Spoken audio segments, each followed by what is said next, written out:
This class is designed for policy leaders, so individuals and departments responsible for growing Africa's regional trade under the AfCFTA and also integrating Africa's trade globally. Also, investment promotion agencies responsible for trade and embassy staff or that manages the trade desk. So why is this masterclass important?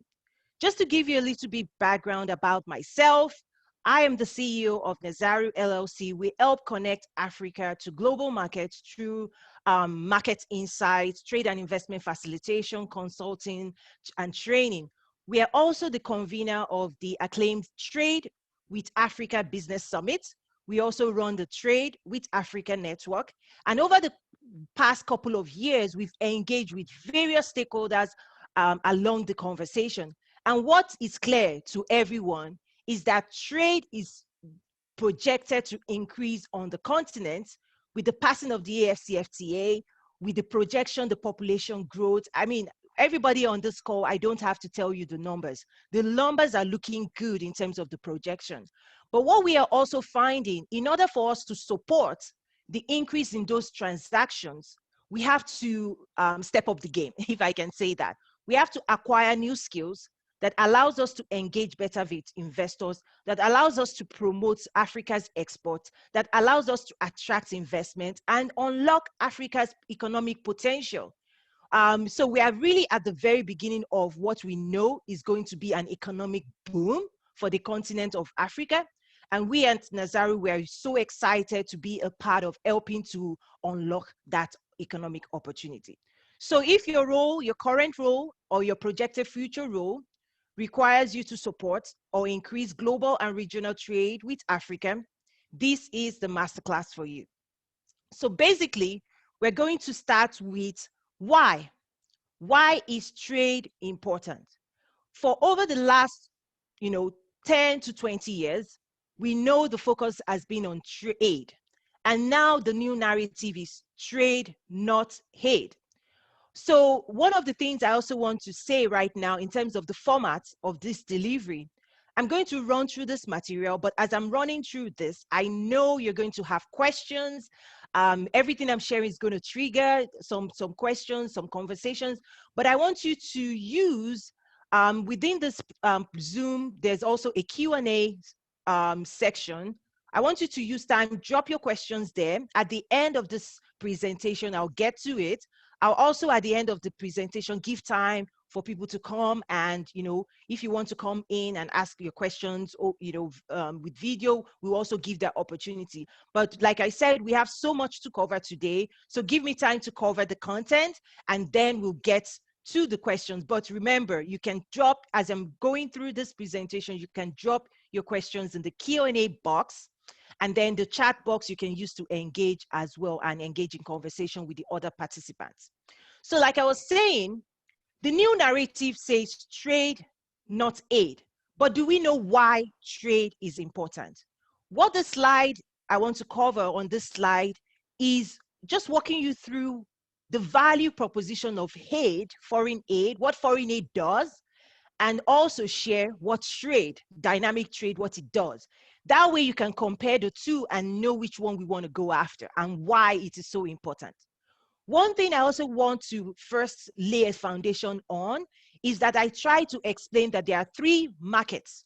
The local market, when it comes to trade, you have the local market, you have the regional market, and you have the global market. One of the things I try to let people know is the rules of engagement for each of those three markets looks different.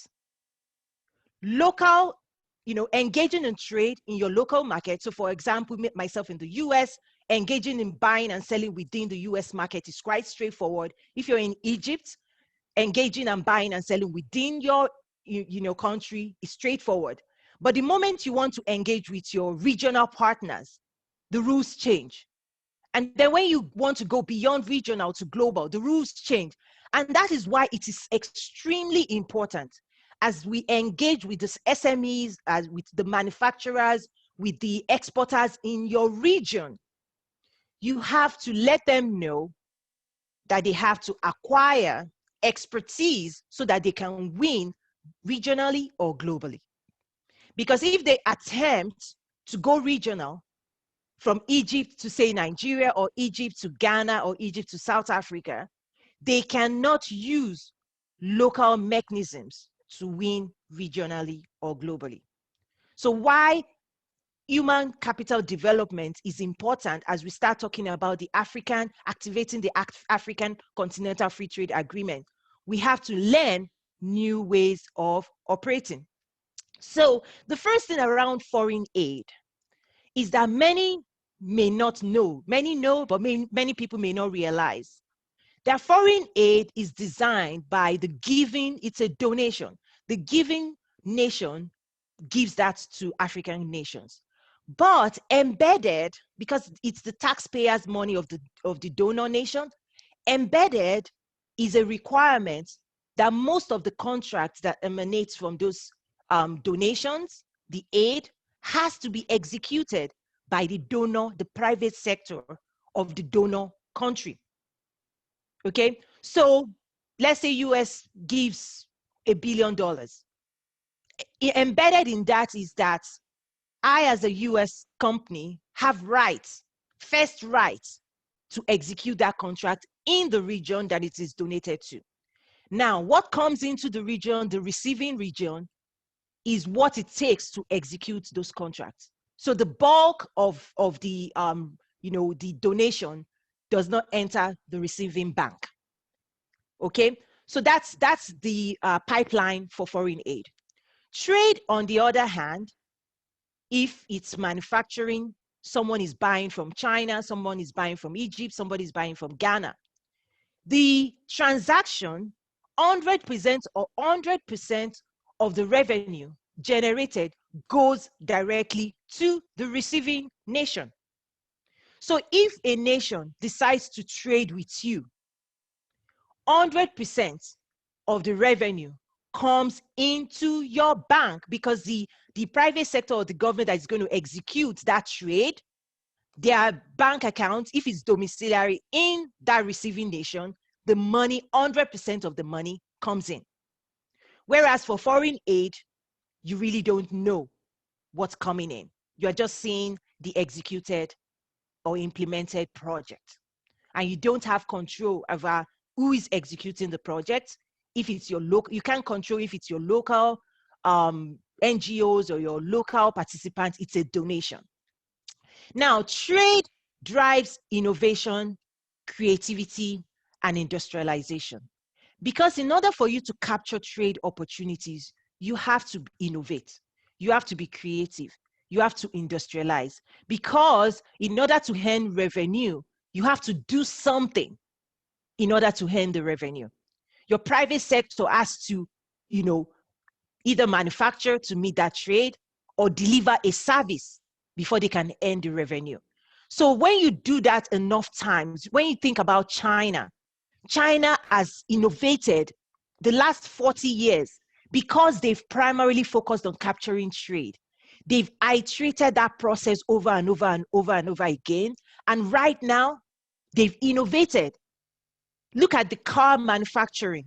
At the beginning of their, implementing and manufacturing of cars, the rest of the world used to say, oh, low quality. But they kept producing, and as they produced, they improved, they innovated, they improved. Now Toyota, world class. So that's what trade does. It forces you to be creative, it forces you to be innovative, and it encourages industrialization. Foreign aid, on the other hand, does not drive creativity because you did not do anything to earn the aid. All you have to do is sit back and receive. Sit back and receive. It lowers self-reliance. It increases dependency. Whereas trade is a true engine of dynamic economic development, because you have your nation has to do something before you can earn revenue. Whereas for foreign aid, it creates economic dependency. You're dependent on the donor nation. Trade also drives efficiency in the supply chain and transportation development. When we look at the routes of trade, as you're moving goods and people are moving around to deliver services, you will realize that routes of trade get created. So look at AFCFTA. The more we trade with ourselves, the more development would happen to support the movement of goods and services. Road networks would be developed. Railway lines would be developed. Airlines, because airlines is the last route of trade to develop in any region, because it has to do with speed. So if you now want to start delivering things overnight, within the hour or 2 hours, then that's when airlines, develop faster. But the first thing to develop is road, then, rails and all that. So trade actually drives the long-term efficiencies in supply chain and transportation development. Again, foreign aid, minimal. You could have opportunity for them to develop a line, but who is going to use that route?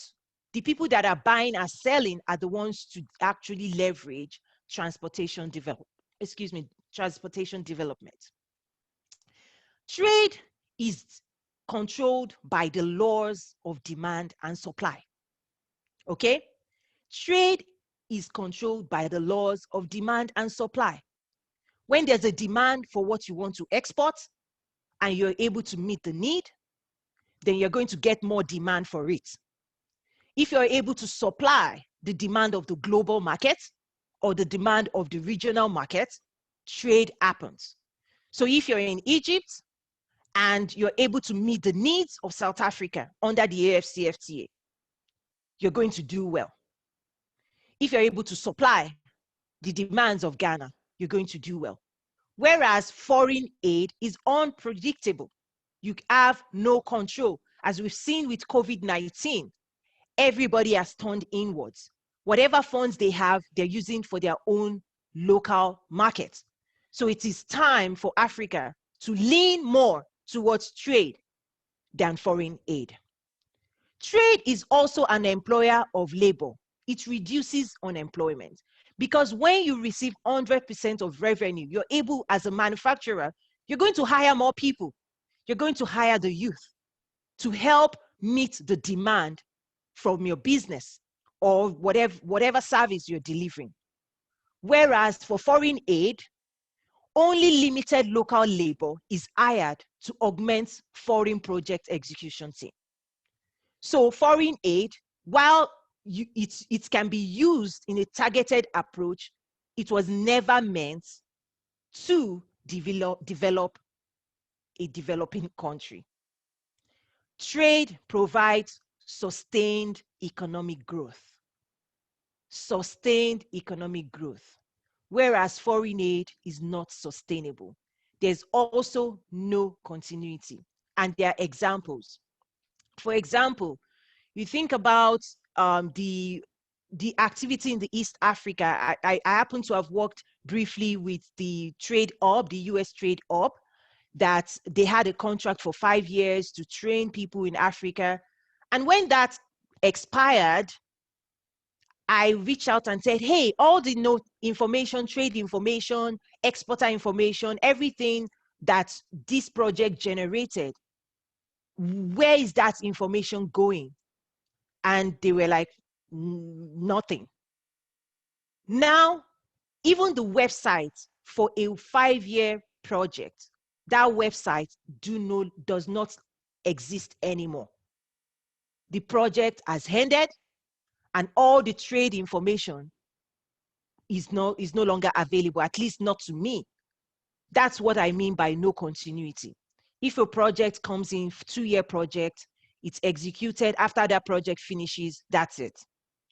Whereas trade helps you sustain growth.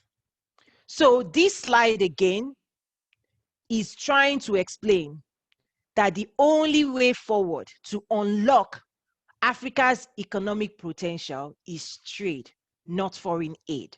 Foreign aid has its place, We can take it, we can use it, we should use it, but we need to not depend on it. It could be 20% augmenting what we're doing, but 80% of our revenue generation, we hope, should come from economic activities as a result of trade. So I will move on now to the next slide. So when we talk about trade and investment facilitation, I want to lay a solid groundwork that along that line, you're going to engage with various stakeholders. And we need to understand that everybody is not looking for the same thing. Depending on who you're engaging with, they talk different, they look different, they act different, they want different things. In the world of aid, you're dealing with development partners that comes to you and say, we want to execute a project. Do you need this? Do you need that? Don't worry, we've got the money. You just sit down, just give us permission to do this project. Just let us know that this will add value to you, and they execute and they move on. But when you're engaging with investor, it looks very, very, very, very different. The main goal of an investor is to generate the highest return on investment that they can get. So when we work with them and they're looking for Africa, they don't even care. I'll be very direct. They don't really, it doesn't matter to them if it is South Africa or Ghana or Nigeria or Kenya that they're looking at. They're just assessing. They're assessing the region that has the highest growth potential for them, for their sector, for their business. Now we can talk about sustainability, all of that. That is secondary, or value management or shared value. Those are secondary goals of an investor. We need to know, as we're engaging with investors, that their number one goal is to generate a return on investment. Why this is important is because what I have seen in trying to shift from the conversation on aid to trade is that we've not mastered the art of changing the narrative. When you're engaging with a donor, a nation, the conversation would be help Africa, help Africa, help Africa. If you take that narrative and you present it to an investor, the investor will run away because they will tell you, I'm not in the business of charity. What it means is we need to present to an investor a business case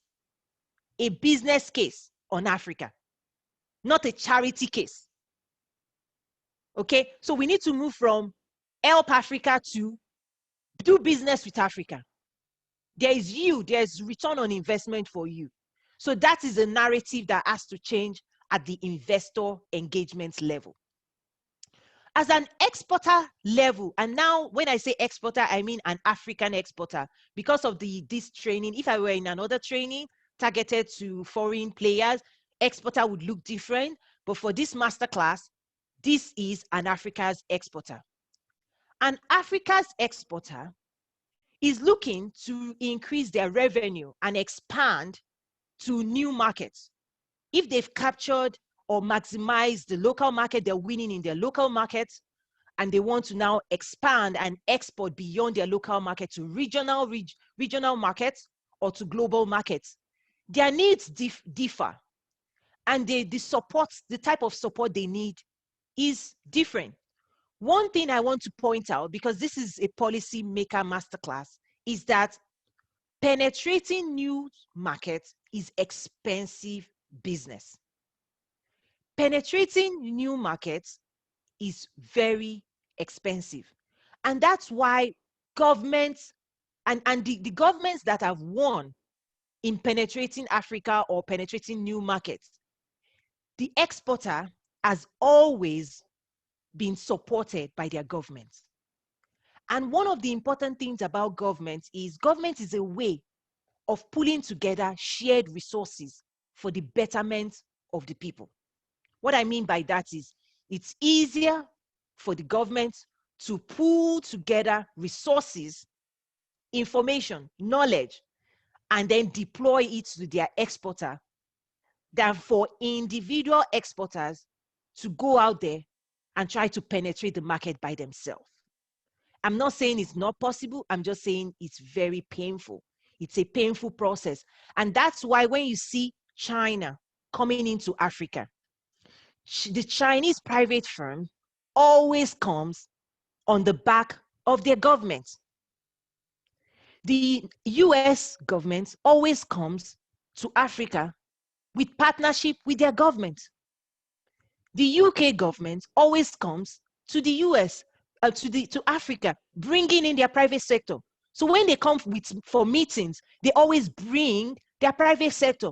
Unfortunately, here in the US, when political leaders, I'm speaking with you, when you come to the US, please, if you go to DC or anywhere, don't come by yourself. Bring your business people. Because if you want trade to happen, business people in America want to do business with business people on the continent.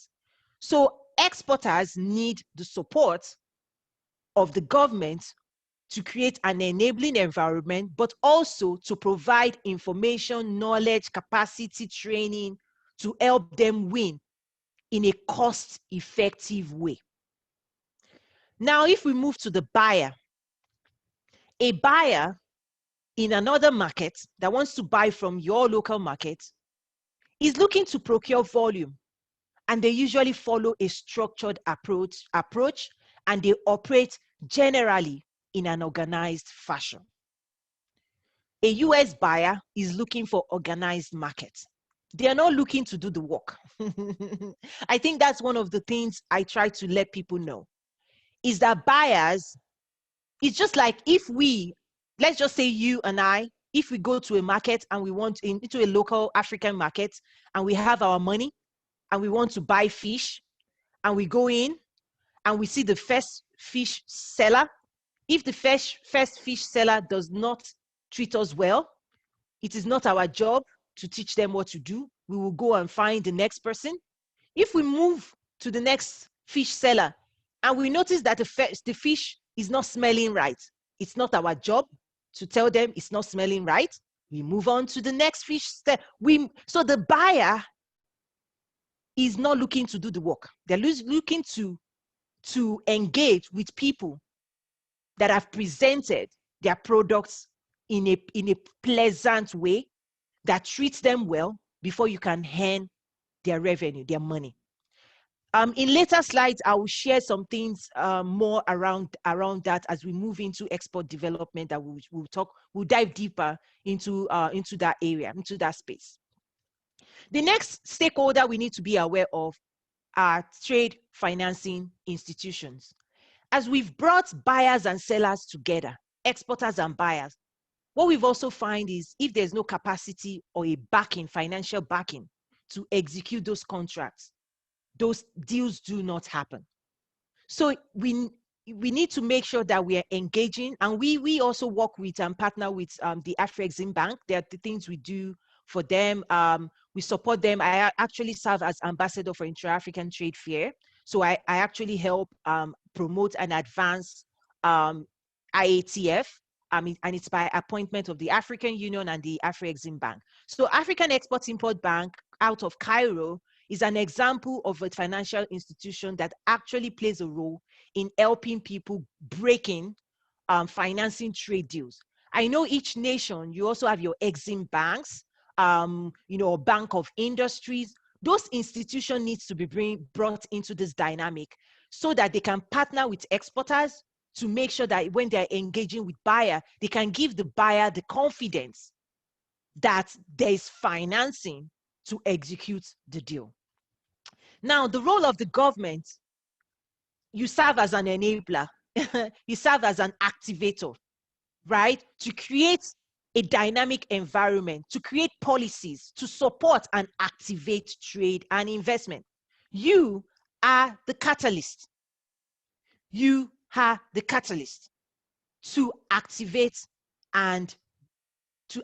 your private sector to go out there and win. As we've seen with COVID-19, I tell you, when you see the engagement, the US government, the investment they are making in their private sector, even for me, I've benefited from all of this because we are established as a US government.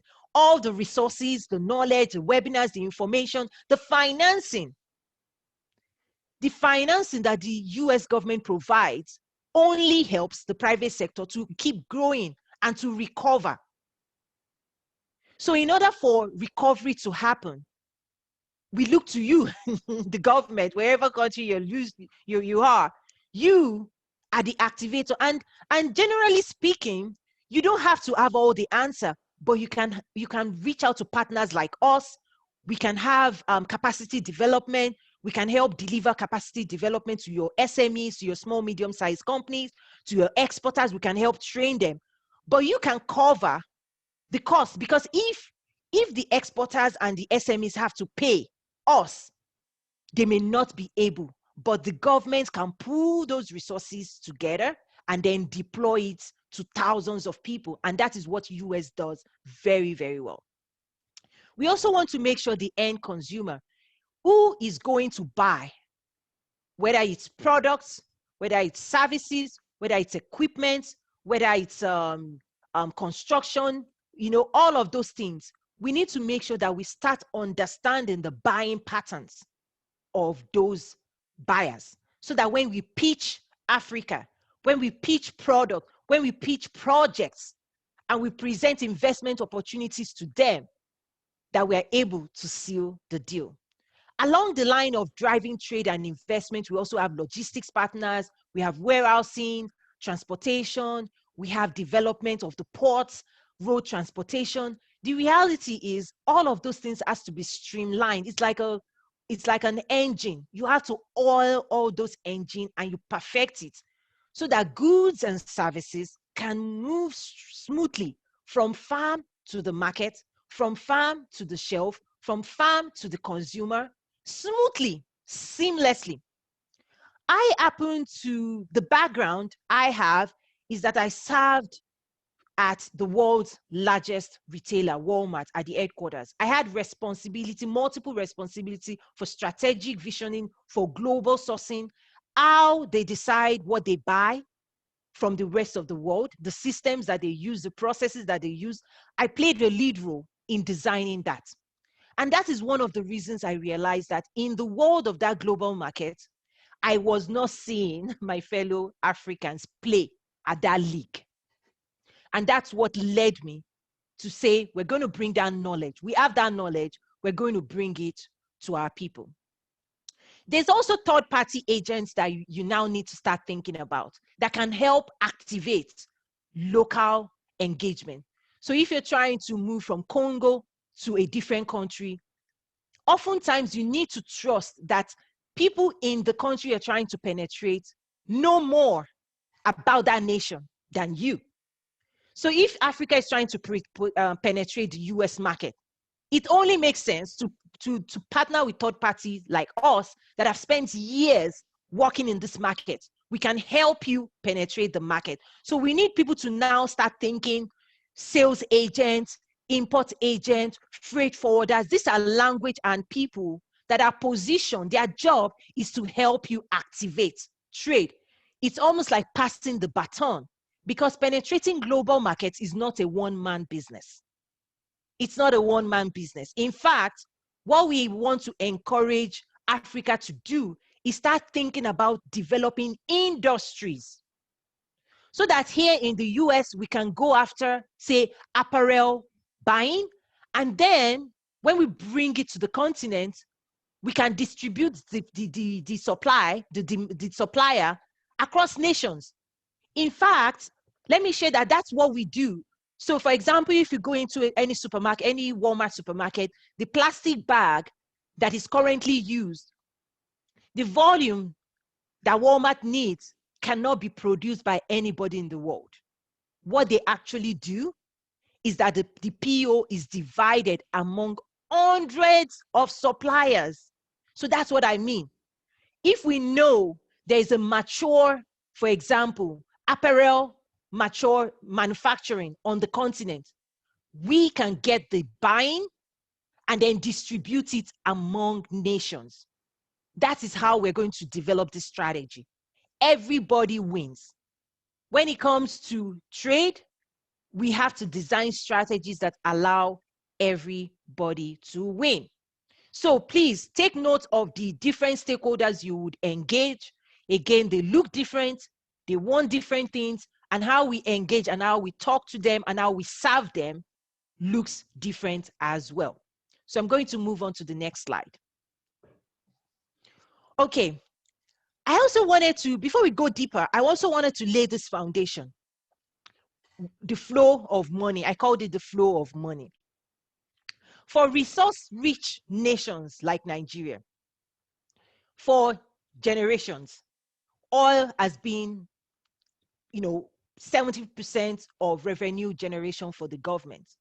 But let me explain what happens with the flow of money. You sign a contract with a foreign company to drill, you give them rights to drill, they sign it, and when that money comes in, they hand it to the government.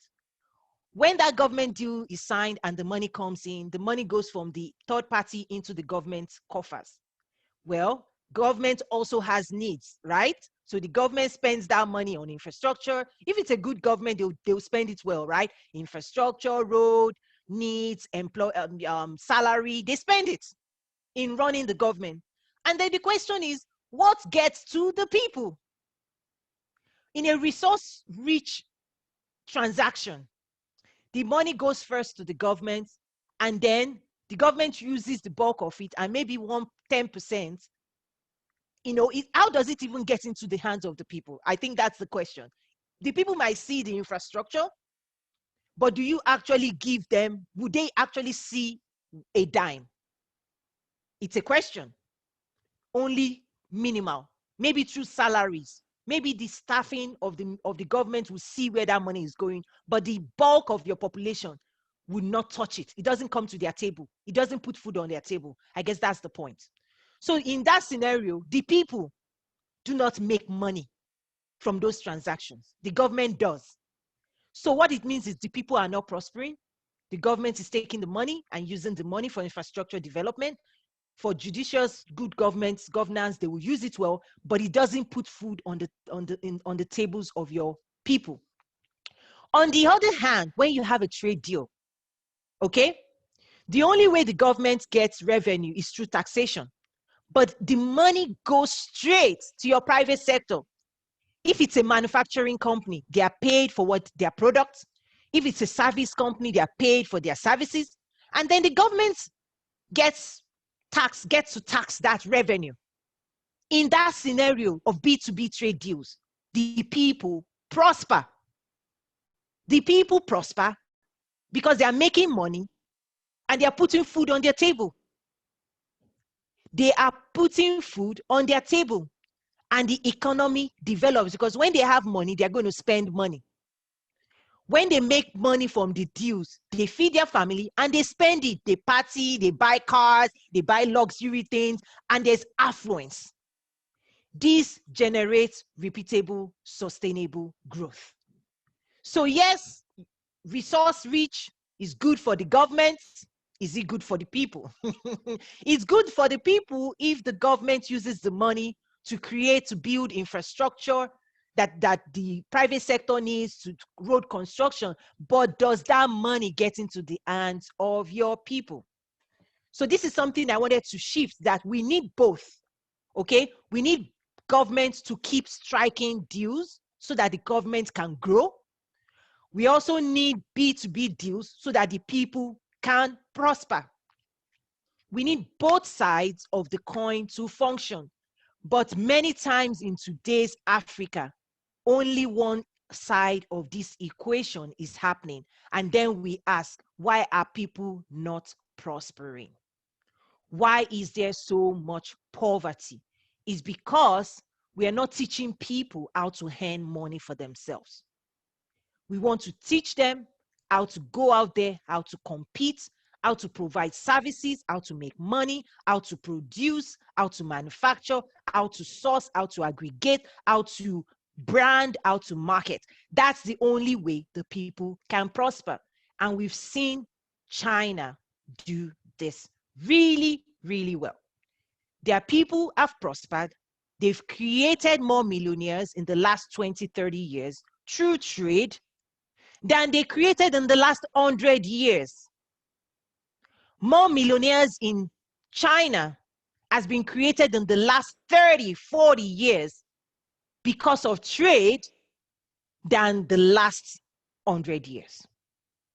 And I say to Africa, if we work hard on that same model, prosperity is guaranteed for Africa.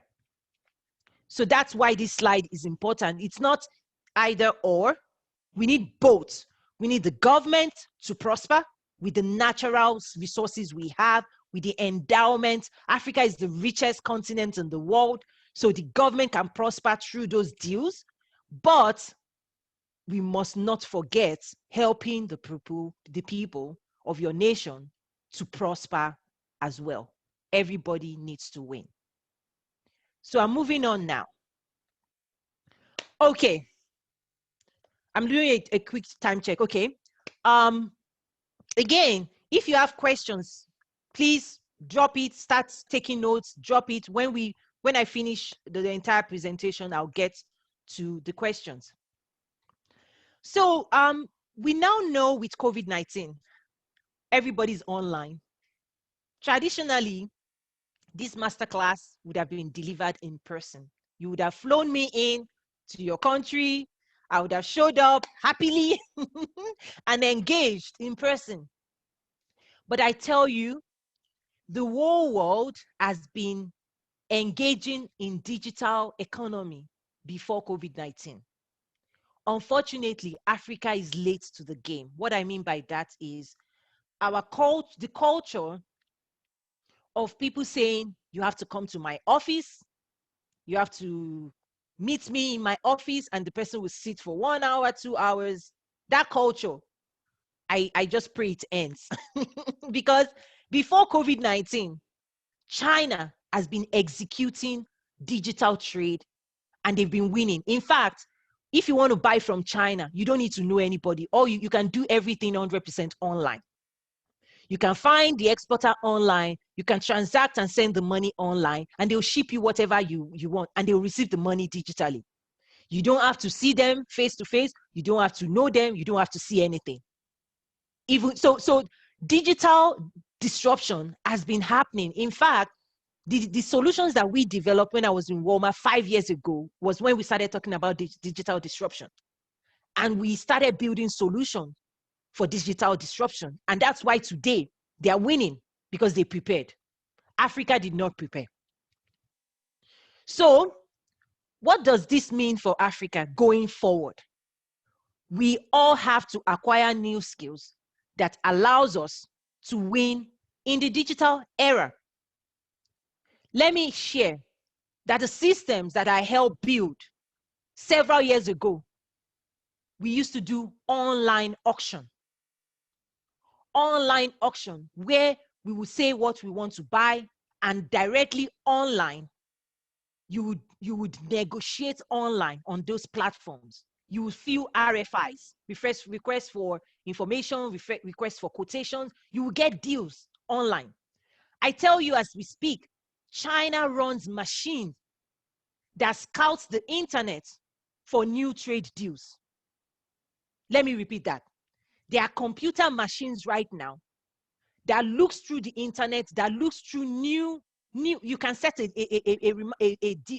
machine right now that says if there is something that has to do with procurement, RFI, RFQ, buy, sell, you can put keywords, whatever it is you are exporting. You can say keyword RFI, plastic bags, RFI textile, RFI bottled wine, RFI. You can set those machines and you will get an alert in your email telling you that somebody has put an RFI online. And when you wake up in the morning, you just see a whole list of RFI that you can now respond to. Digital disruption. Access for information to information must go digital. This is probably one of the most important, is that trade information on Africa is non-existent. And when it does exist, it could be sitting on somebody's desk or somebody's file or somebody's folder or somewhere that we don't know about. So as we engage with investors and buyers that want to buy, and let me give you a good example. A couple of years ago, I had the opportunity to talk to the CEO of Walmart. This is the biggest buyer in the world, a $500 billion business. And he asked me this question: Tony, what does Africa want to sell? I'm like, okay.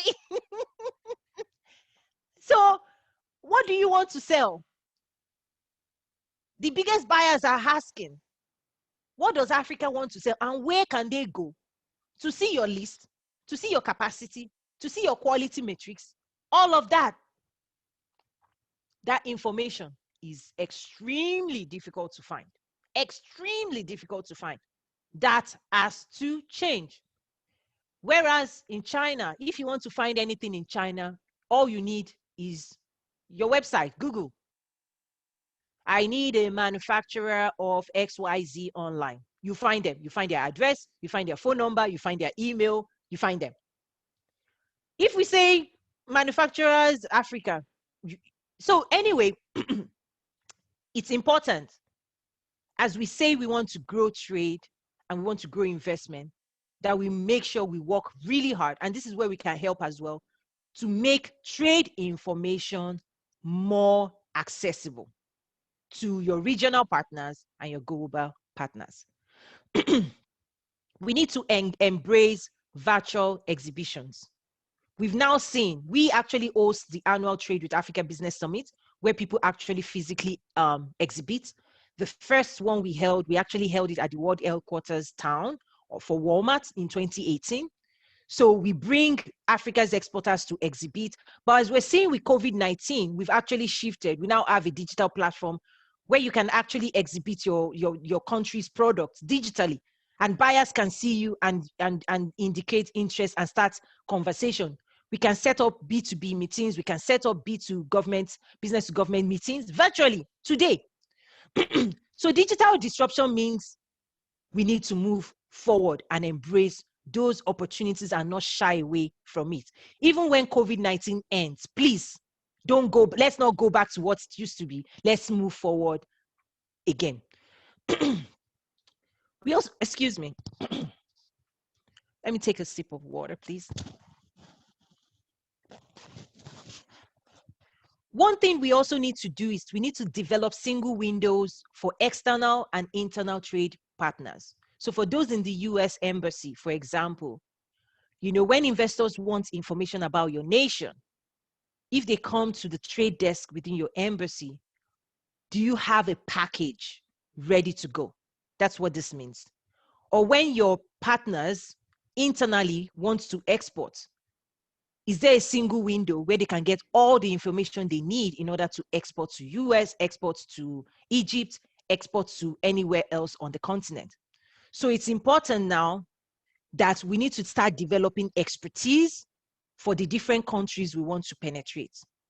So if Egypt wants to penetrate Ghana, or if Ghana wants to penetrate, when I say penetrate, I mean under the FCFTA, you want to trade, you want to expand, you want to sell to. It becomes important to start pulling together the best knowledge, the best information, and putting that together so that you can provide a single window of access to information. We also have to now be open that deals and negotiations can happen virtually. I know that's new. We need to also be open to e-commerce. Right now, you can buy things from China online. We should be able to buy anything from any African country today. That should be our goal. Digital payments, we need to invest in digital payments, because as we want Africa's youth to be paid for the services they offer, digital payments investment like what M-Pesa is doing in China means you can earn revenue from foreign buyers. One of my friends is one of those people that has created a company called Andela. And now Africa's youth, they can program and do computer codes for foreign companies and earn dollars, and they get paid quickly. Wouldn't it be nice where you're sitting in your comfort of your country in Nigeria, You wake up in the morning, you do your computer coding, and at the end of the week, you go into your account and you've seen you've seen money from the person you developed the website or you did coding for. That's what I said in this scenario. This scenario right here. If you can enable this, the people would prosper. E-commerce allows the people to prosper. Digital payments allows the people to prosper because they can set up their bank accounts. They can reach out and say, hey, I can even creative industry. Oh, I can do that music. So for example, when you join this call, there's music, African music playing. That music was developed on the continent. They can earn revenue when digital payments is able to allow them to receive payments in the local currency. So this digital disruption is good because the youth can be empowered. We can train them. We can train them really well, and we can help fast track skill acquisition. Women can be empowered. As we transition from informal trade, where women play 70-80% role, to formal trade, we cannot afford to leave women behind. We have a role. Women like me have roles to play. We usually bring the community along with us. We also need to make sure people have access to financial tools. For example, in the US, if I want to drive exports, there are financial tools, there are credit insurances, different things available. The government works with banks to make that available, and we need to teach people what is available to help them win regionally and globally. We need export training. We've developed a lot of training in terms of exports. I'll share more about that. We have to start enabling. Like I said, we need to be an enabler to activate Africa's potential. And all of this digital disruption also drives innovation. So COVID-19 is allowing us to have this engagement. But I tell you, this has been happening for a long time, and I'm hoping that we can continue to leverage this. Yes, there will be times where we fly in and we engage, and just like we do our Trade with Africa Business Summit, this year we held it virtually, but again, we're going to be planning for the in-person exhibition, and it creates opportunities to engage one-on-one. So I see questions coming in. Please keep dropping those questions as well. Like I said, I want to continue to run through this. So this is the first slide I've just shared, is just laying the foundation. Okay. So let me move on. So now let's start diving deeper to trade and investment facilitation. What does it take? On one hand, we have trade. What is it? On the other side, we have investment. But like I've shared, there are different actors, there are different stakeholders and what they need looks different. On my left, when you think about trade is really buying and selling. How do you facilitate seller-buyer relationships? How do you create winning market access development? How do you develop that? So a winning market strategy. And then how do you create a solid export promotion? Because what also happens is, even if you do 1 and 2, if you're able to facilitate trade, if you have products you want to export, if you do not invest in promoting and marketing those things, that's what happens when the world's largest buyer is asking, what does Africa want to sell? Because they're not going to come to such. Okay, the other thing I want to explain is that in the world of trade, depending on the commodity, the buyers act differently. Some buyers would come to you, most buyers will not come to you. You have to go to them, again, because you are looking for their money. So export promotion becomes very important. On my right side, you have investments. How do you develop partnerships? How do you engage in investor relations? Because this is not a one-time thing that you do once and then you say, oh, I've done it all, we're all good. Everybody knows that my nation is the best to invest in. No, It's constant, it's every day, it's promotion, it's investment promotion, and it's constant. And you have to be pushed because it's extremely competitive. One thing we've also seen is economic development is a local engagement. Economic development is a local engagement, meaning at the partnership, at the local level, at your state level, you need to have economic development board that is PPP. It's a public-private partnership at the local level to be promoting states, to be promoting cities. Because when you think about a city like Chicago that we are in, is the third largest city in the US, and is the last year it was the #1 attractor of investment in the US. It attracted more investment in the US. So what we see happen is that there are economic development agencies in each city, in each county, made up of public-private partnership that promotes the city and promotes the state. So you need to start thinking investment promotion, not just as a national level where the federal government is responsible. This is a responsibility of the public sector and as well the private sector. Because when it comes to investment, investors are looking for private sectors they can invest in and they can get return on investment. So the governments can help unlock it, but at the end of the day, they need to start being exposed, looking at your state, at your city. Okay, what does the youth, what universities is there? Would I have a skills shortage? So for example, in 2018, I was invited to an investment engagement with the President Ramaphosa of South Africa in New York. And in that room, we had over 200 people. And the questions they were asking President Ramaphosa was, okay, you're asking us to invest in South Africa, okay?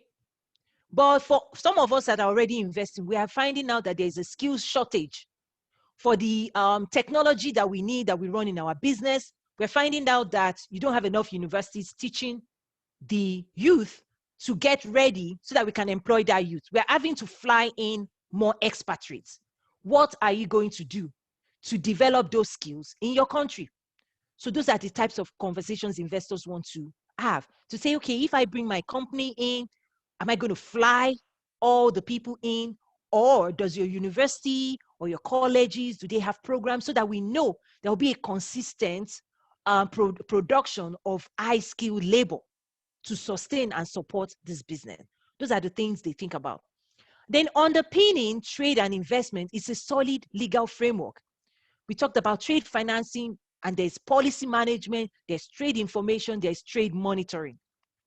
The trade monitoring part, I see that we do not do enough of, where we exhibit, we go, but then at the end of the year, we do not assess all the activities we did in 2019. What did it generate for our economy? That's trade and investment monitoring. So now we're going to dive deeper. Okay, so I'm looking at time. We're almost an hour in. So I'm going to dive deeper, and in about maybe 30 minutes, I would give us a break. In about 30 minutes, I'll give us like a 15-minute break, and then we will continue. So now the next set of slides will be focused primarily on trade, driving trade for Africa under the AFCFTA or globally. So the #1 thing that we are seeing as a major gap for Africa is that we've not mastered, we are not driving our export strategy strong enough. Whatever we're doing, we need to do 10 times. We need to go on steroid. Okay? Whatever it is we're doing, we need to push harder, because like I said, trade is what would unlock Africa's potential. So we need to put everything we've got behind trade.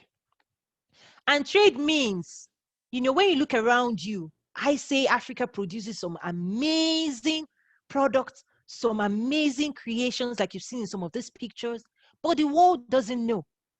In fact, let me give you an example. A few years ago, we had the Black Panther movie, a global phenomenon that grows over $1 billion. Black Panther movie was about Africa. But what we do in merchandising is when you have superhero Superman, we are also selling Superman shirts, Superman backpacks, Superman t-shirts, Superman shoes. So when Black Panther came, people were looking for African clothes, African shoes, swords. But guess what? They were buying African clothes from China.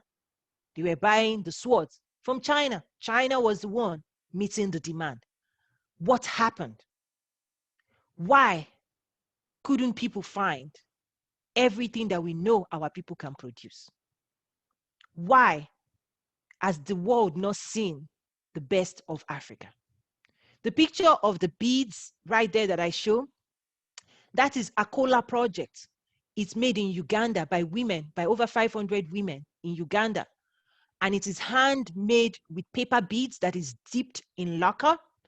Those beads are sold in high-end jewelry stores in the US, and it's now $1 million business. I personally know Brittany that runs that business, but this creates opportunity for women in Uganda.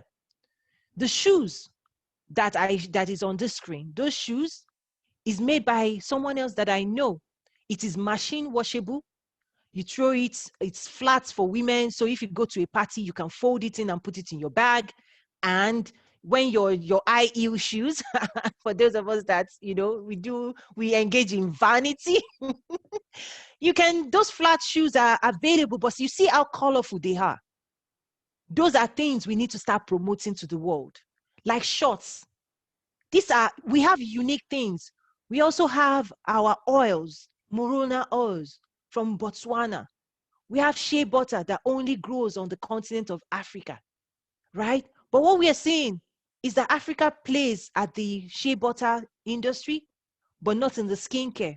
I personally have a skincare line. I have a beauty line that also uses shea butter. So I'm sharing with you what I am doing and what I say we need to do more of. And we can help you unlock this because we have relationships with the buyers. They want to see the capacity. They want to see the product. They've asked for samples. They've asked for these things. But again, we have to design and know how to pitch. We have to know how to tell our stories. We have to know how to provide information. So if there are critical information you want to share with me in terms of what are the highlights and the things your country wants to push into the regional or global market, this is the time. This is the time for Africa to leverage this opportunity to push. The world has yet to see what Africa has to offer. We need to develop export promotion by category, by region. And I'm going to share some very specific things that we can go after immediately right now. We need to develop strategy that we can execute. We need to work together. The US embassies need to work with people back home. The people back home needs to work with embassies here. The embassies needs to work with agents like us. We will help you streamline and pitch your products with buyers. We will help you do virtual exhibition. We will help you do promotion. But again, we have to invest in this space. There's no way, nobody is going to do this for us. If they would have done it and we wouldn't be having, so it's so important. This is what we have to do. Now, I know there's so many meetings we've gone to trainings and trainings, but let me share right now, this moment, opportunities that is right now staring us in our hands right now. 3 of these sectors that Africa can be winning in right now, today, not tomorrow, I mean today. Apparel manufacturing. Even in the retail world, apparel is a money maker. A lot of retailers, because that's the industry I come from, they make more money in apparel than any other category of item. Let me repeat that. There is more money to be made in apparel manufacturing than in so many other industries. Africa must develop a solid apparel manufacturing base. There is no way. When you think about even under AFCFTA, as Africans, we love to dress well. We dress really well. So Everybody has to dress. So it's a no-brainer. Everybody likes, and how many clothes do we all have in our closet today? Apparel is going nowhere. It's going nowhere. It's going nowhere. So I don't know how to drum this. So look, regionally on the continent, apparel is going to win. Globally, our fine prints, our ethnic items can be marketed, and I'll share more in the next slide. We can market it to the African diaspora, like myself. We can market ethnic, national, attire print products. We have people waiting all over the world, ready to buy. Ready to buy when it comes to apparel. So what is the gap? Productive capacity. How do we unlock the apparel manufacturing productive capacity in your country? That's the question. Because the customers are waiting. You know, oftentimes you have to produce something first and then go and find a buyer. No, I am telling you right now, maybe I should give an example. We're developing products with our skincare and our products, our beauty products. We actually develop pouches and lipstick pouches that we're giving people, Americans, they're buying it. So because you're not going to be looking for, the customers want ethnic Afrocentricity is on the rise globally. The African diaspora is reconnecting with the continent, and they want to reconnect through what they wear, through their music, through crafts, through paintings. They're buying those things right now. So please, this is me saying, hurry up. This product as well was produced and woven. We gave it to our American friends here. They loved it. They loved it. So please, apparel manufacturing is one strategy that I would just say, if you're listening to an expert right now, start asking yourself, what can we do? What can we produce? What can we push? And apparel usually employs a lot of labor. It's a win-win-win, just like in the automotive industry. But one thing with apparel is it requires low investment. If you're going automotive manufacturing, more sophisticated manufacturing, which we're going to also grow in, okay? That requires years of investment before you start receiving return. But apparel manufacturing is the lowest, it is the easiest of the manufacturing things to start. The other thing is, you can say fruit juices and food. I don't ask, like if you're penetrating the US market, I don't encourage people to start with edible things first, because there are strict guidelines around food. I tell people start with non-perishable, because if you can maximize your supply chain and perfect it, after you have figured out the supply chain, then you can start bringing in perishable. The reason is, if you bring perishable and so you want to clear the customs and somebody tells you you've not cleared the custom, everything you just bought will just perish right there.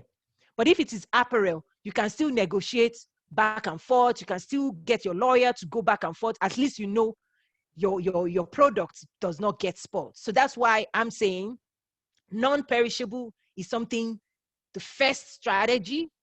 If you perfect that, then you move on to more sophisticated base. The other opportunity that we have right now, and I'm also playing in that space, this is the time we need to start playing in the skincare industry. Today we play in the oil, in the butters, in the raw commodities, but there's a whole skincare industry that our marula oils, our cocoa butter, our argan oil, out of Morocco. I'm telling you, it's our time. Africa has some amazing remedies that the world doesn't know. When you think about what Korea has done, Korea has made its name globally. In trade, again, we're talking about trade. You need to make a name for yourself. Like, what are you good at? What can you export? What can you do that nobody else can do? Because you're competing. When you go global, you're competing with the rest of the world. Korea has made a name for itself as the headquarters for premium luxury skincare. What name is Africa going to make? We've left it to the rest of the world to make a name out of Morocco's argan oil. The Morocco is selling the oil, but are we selling our finished product? That is a product. That picture I put there, I actually took it. I took that picture. I walked into a store and I saw African black soap on the store, and I took a picture with my own camera, my phone. And this product was produced in the US. But you can see right there, it says African black soap. So why can't we bring our own African-made black soap and put it there? But you can see how colorful it is. But it was made in America. Let's take a moment and think about that. African on a product is selling like crazy in America. But the product is not coming or is not being made in Africa. What are we going to do about this, ladies and gentlemen? That's why this masterclass was put together. The other item opportunity we have, we've always had this opportunity in terms of commodities. Those opportunities still exist and we can keep growing it. But there's another opportunity, what we call private label. Because as you're developing your distribution channel, some of your products could go into the manufacturing base, where a manufacturer buys it as a raw commodity and roasts it and uses it. Or you can actually take your spices, package it. I'm telling you, spices out of Cameroon, with the peppercorn out of Cameroon, is the aroma is globally recognized. But we need to lean heavily into that space.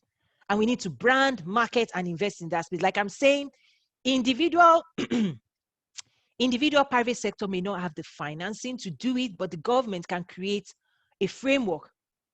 You know, we can work with the government, and that's what China does. Is, you know, they establish warehouses here that everything coming out of China clears through. That way, an SME in South Africa does not have to go and get its own warehouse. They just key into the warehouse that is already paid by South Africa. Now they can then share the costs.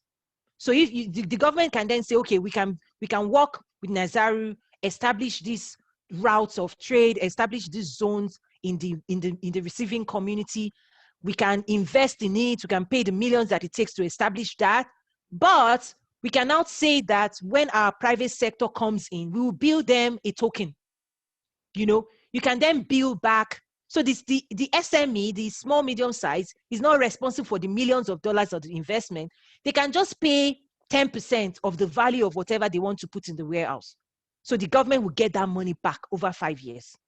So what the government can do is make upfront investments and develop upfront supply chain routes. And then over 5 years, it's just like when you look at the concept of toll booths that we use in Africa. You know, you create those roads, and then the citizen will be paying a few shillings here and there over time, and then the government will get that money over several years. That's what I'm saying here now. Is that concept of toll payments that we've done for road networks in certain places in Africa, we need to look at it as supply chain development as well. Can the government develop a supply chain, pay the upfront capital cost, and then over 5 years, bill everybody in their country that wants to use that super highway? That is the concept I'm presenting to you today. We also have AGOA. Every time I say AGOA, people cringe. Oh, I've used AGOA. It works. But what we've not done is capacity development, training. We've not done one window of information. We've not supported people to aggregate, to source, because the volume that buyers like Walmart want, one SME cannot do business. Okay, one person cannot take this opportunity. It requires us to organize the market, to aggregate. You know, one of our investor friends actually asked to aggregate 50,000 from 50,000 farmers in East Africa before they can gather the volume that they can supply Sam's Club and hotel chains around the world. AGOA is still ready. We use it. We are experts. We actually have AGOA development training that we also help people. Because one of the things that has not happened is the work that has to happen to import. So if you're trying to export from Africa, the importation document has to be filled by people in the market. So if you're not partnering with agents, you can send your product, but if the person here does not know what they need to do, you will not be able to use AGOA. So I'm not going to spend too much here because we do have some other AGOA training that we provide. Okay, it's also important when we talked about the stakeholders that we talked about. Remember that we talked about the end consumer. So this is an example of market insights. If you're trying to export from Africa, it becomes important to know who your buyers are. So this is an example. This is just an example of market insight. If you have, for example, I just talked about apparel. It would be nice to know that you have Africans, first generations Africans that will buy those apparel. How do they buy? 2.1 million Africans living in America. But look at the triangle. The reason we have a triangle is based on the volume. The number of volumes of Africans that will buy is small, but you need to know they exist and you need to market to them. There's now another slice of consumers, African Americans. I'm giving you an example of market insights in the US. With Black Panther, Afrocentricity is on the rise. Africans, Americans, millions of them, they're really looking to reconnect. If you see, see what Ghana has done. Ghana has benefited big time with the year of return. You can see the investment and the tourism and the money that came in to Ghana by promoting Ghana as a destination for tourism. That's what I mean. The African Americans are the next target that will buy what Africa produces. But their number is a little bit more than Africans, first generation Africans living abroad. But they are also your target consumer. And then at the base of that pyramid are other Americans or other people around the world. Their volume is masked, right? Again, trade, not aid. We need to sell. They will buy, and if you have the digital payment, they will buy right now. So this is an example of what I mean by market insight. So even if under AFCFTA, Ghana is trying to go to Egypt, it's important for the exporter in Ghana to map Egypt. What are the buying patterns? What are the products? How would I buy? How would I promote? Who are the agents that I can work with? Market insight is important when we're talking about trade, because you have to market, you have to brand, you have to tell the story of your product in ways that your buyers would like. Okay, I'm looking at time. Okay, maybe one thing I would do differently now, looking at time, maybe I'll look at a few questions, because this is where I wanted us to take a break, a 15-minute break. But let me quickly look at some questions, because the next thing we'll be doing is we'll be going down into investments. Let me see if what questions has been dropped here. Okay, Kostivi, I see hello from Togo. Yes, yes, hello. I also see you said here, digital disruption is definitely one way for African countries to dynamically and successfully intervene in global markets. One aspect which will be key is training and capacity building for all stakeholders. Absolutely, absolutely. For me, when I set out to say trade with Africa, because I was operating at a very sophisticated level, I came with trade with Africa. And then I realized, okay, we've brought buyers together, we brought everybody together. What we realize is people don't have the skills to actually do the negotiations. They don't have the skills to promote, to pitch. And that's why we created this masterclass. I never knew I'll be delivering a masterclass, but I had to put this knowledge together, because I was saying trade with Africa, trade with Africa. And people were coming, but they weren't, it was like it was just people. So capacity training is what we are finding is we have to invest a lot in it. And that's why we too were doing this right now. Okay, Kosivi said, one quick question. How do we proceed to shift informal businesses into formal in order to allow African government to fully play their role? That's a very good question. One thing I would say is that not all informal needs to move. Let me repeat that. If 80% it's not everybody that is informal that needs to move to formal. We still need people that would go into the farm and they can stay in the informal space. What we need to grow are the middle players, what I call the connectors, people that would create market strategies, people that will go into the farm, get the product, ship it, or put it on a car and get it to the market, right? So it's market access we need to develop. We don't need to go after everybody. So we have to build a strategy that says, for example, how do we look at the sector? Okay, so when we say informal sector, I want you to think about it as sector specific. That strategy has to look different for each sector. So if you look at one sector and you say, okay, coffee or cocoa or oils, you still need women. For shea butter, for example, you still need women in the farm. Yes, you can teach them, basic number skills. You can upskill them, definitely. But you don't need to take them from 0 to 100% sophisticated capacity. No. What we need to develop are the elites, the African elites that are well schooled. It's easier for you to upskill them to support those in the farm. That is what's not happening, is that people are going to school, they're getting first degree, masters, BSc, but they are not being trained how to engage in trade. So that would be the first group of people. How do you transition those that can read and write already? They have first degree, second degree. How do you teach them to support those in the farm? That would be the first thing I would say we should do. And this used to happen, before oil was discovered in like Nigeria, you realize that a lot of the grandmas, the grandmothers that were in the farm, they sent their kids to school using the cocoa money, but then they relied on their kids to come back home, come back to the villages and help them manage the money. What has happened is the kids didn't come back home. They left the farmers by themselves today. So how do we inspire the elites to come back home and help the rural farmers to connect them to global markets? That is how we need to be thinking about the strategy. So it's not all the entire informal sector. We're not going to tell people, okay, leave the farm and come to the desk. No. But we need people that have gone to school.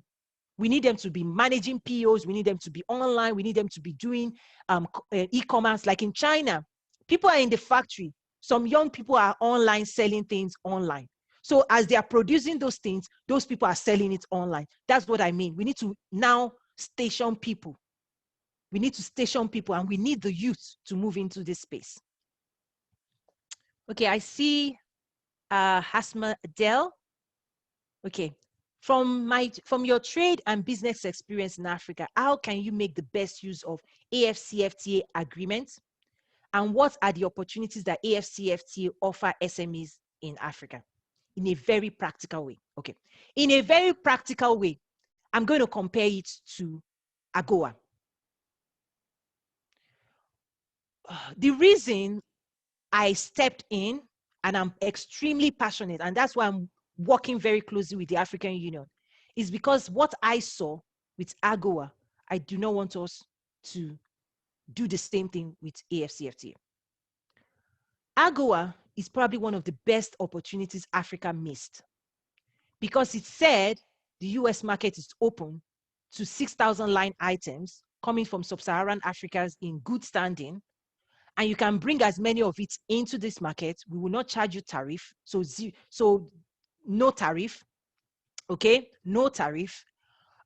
You can also bring it without quota. Usually they block it with quota to say you can only bring this quantity in a year. But for Africa, they say no quota. You can bring as many of it as possible into the US market. I tell you, the rest of the world always wants to come into the market. Germany is producing BMW cars that comes into the US market.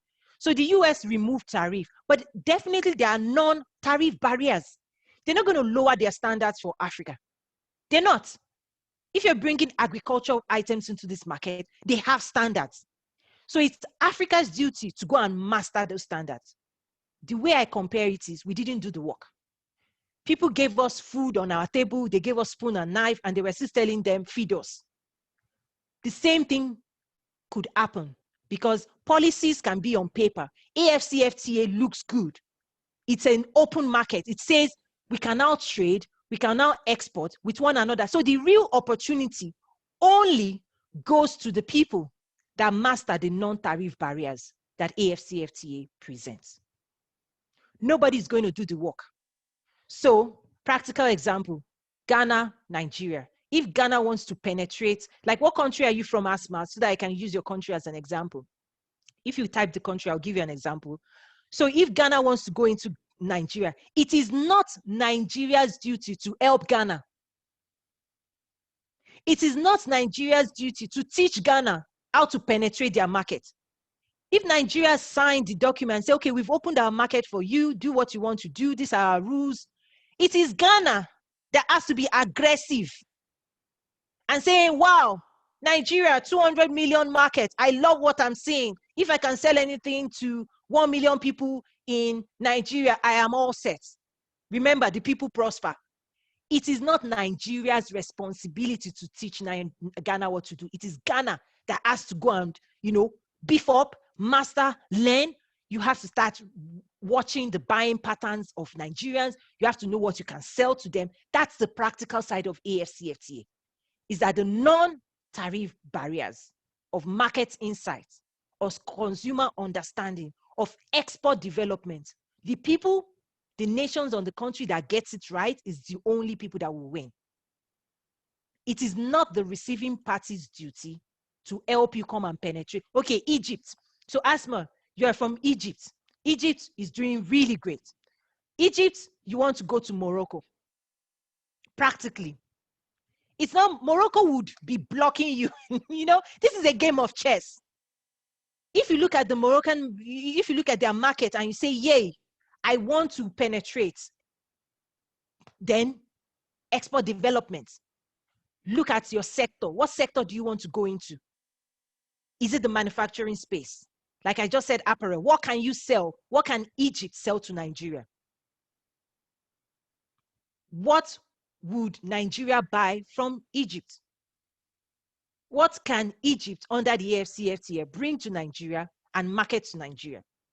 So yes, so on paper, I know policy leaders on paper, policy leaders have the work in terms of signing the deal, just like AGOA. AGOA went through the policy side of the US government signing it and they gave it out. The work now has to happen in mobilizing the private sector. Otherwise, this thing stays on paper. It looks good on paper. So in order to benefit from AFCFTA, mobilizing, you have to practically mobilize your SMEs, identify sector in the country you want to go to. It has to be multi-sector approach. Look at your SME. What do you do best in Egypt? Who are the SMEs playing in that sector? And look across Africa. Look at South Africa. What can your SMEs do better that they can sell to South Africa? That is the practical side of AFCFTA. Yes, there's the policy side, there's the rules of origin, there are all of those things, but I am a businesswoman first. I'm not a policy wonk. So the business community are the ones to use AFCFTA. It's not the government per se. AGOA was a government-to-government engagement, but we failed to bring the business side together. And that's what happened when I started talking to the biggest buyers in the world. And I started telling them AGOA. They've never heard about it 20 years after. So maybe this is time I will say, for those of us, the embassies in DC, you have to get out of DC. Come to Chicago. Come. This is where the buyers are. This is where the Chicago Board of Trade is. This is where they do trade. Chicago buys more cocoa than anybody else. Come to Arkansas. Arkansas is the largest exporter of rice in America. The epicenter of trade and activity is not necessarily political. So I hope that helped. Let me see if I missed anything else. So we want to take quickly a 15-minute break. And when we come back, we will dive into investments. Okay, so please do keep your questions coming. Okay, so let's take a break, a bathroom break right now, and we'll be back in 15 minutes. For me now, it's around almost 10:30. So we're back at 10:45. Thank you so much. See you in 15 minutes time.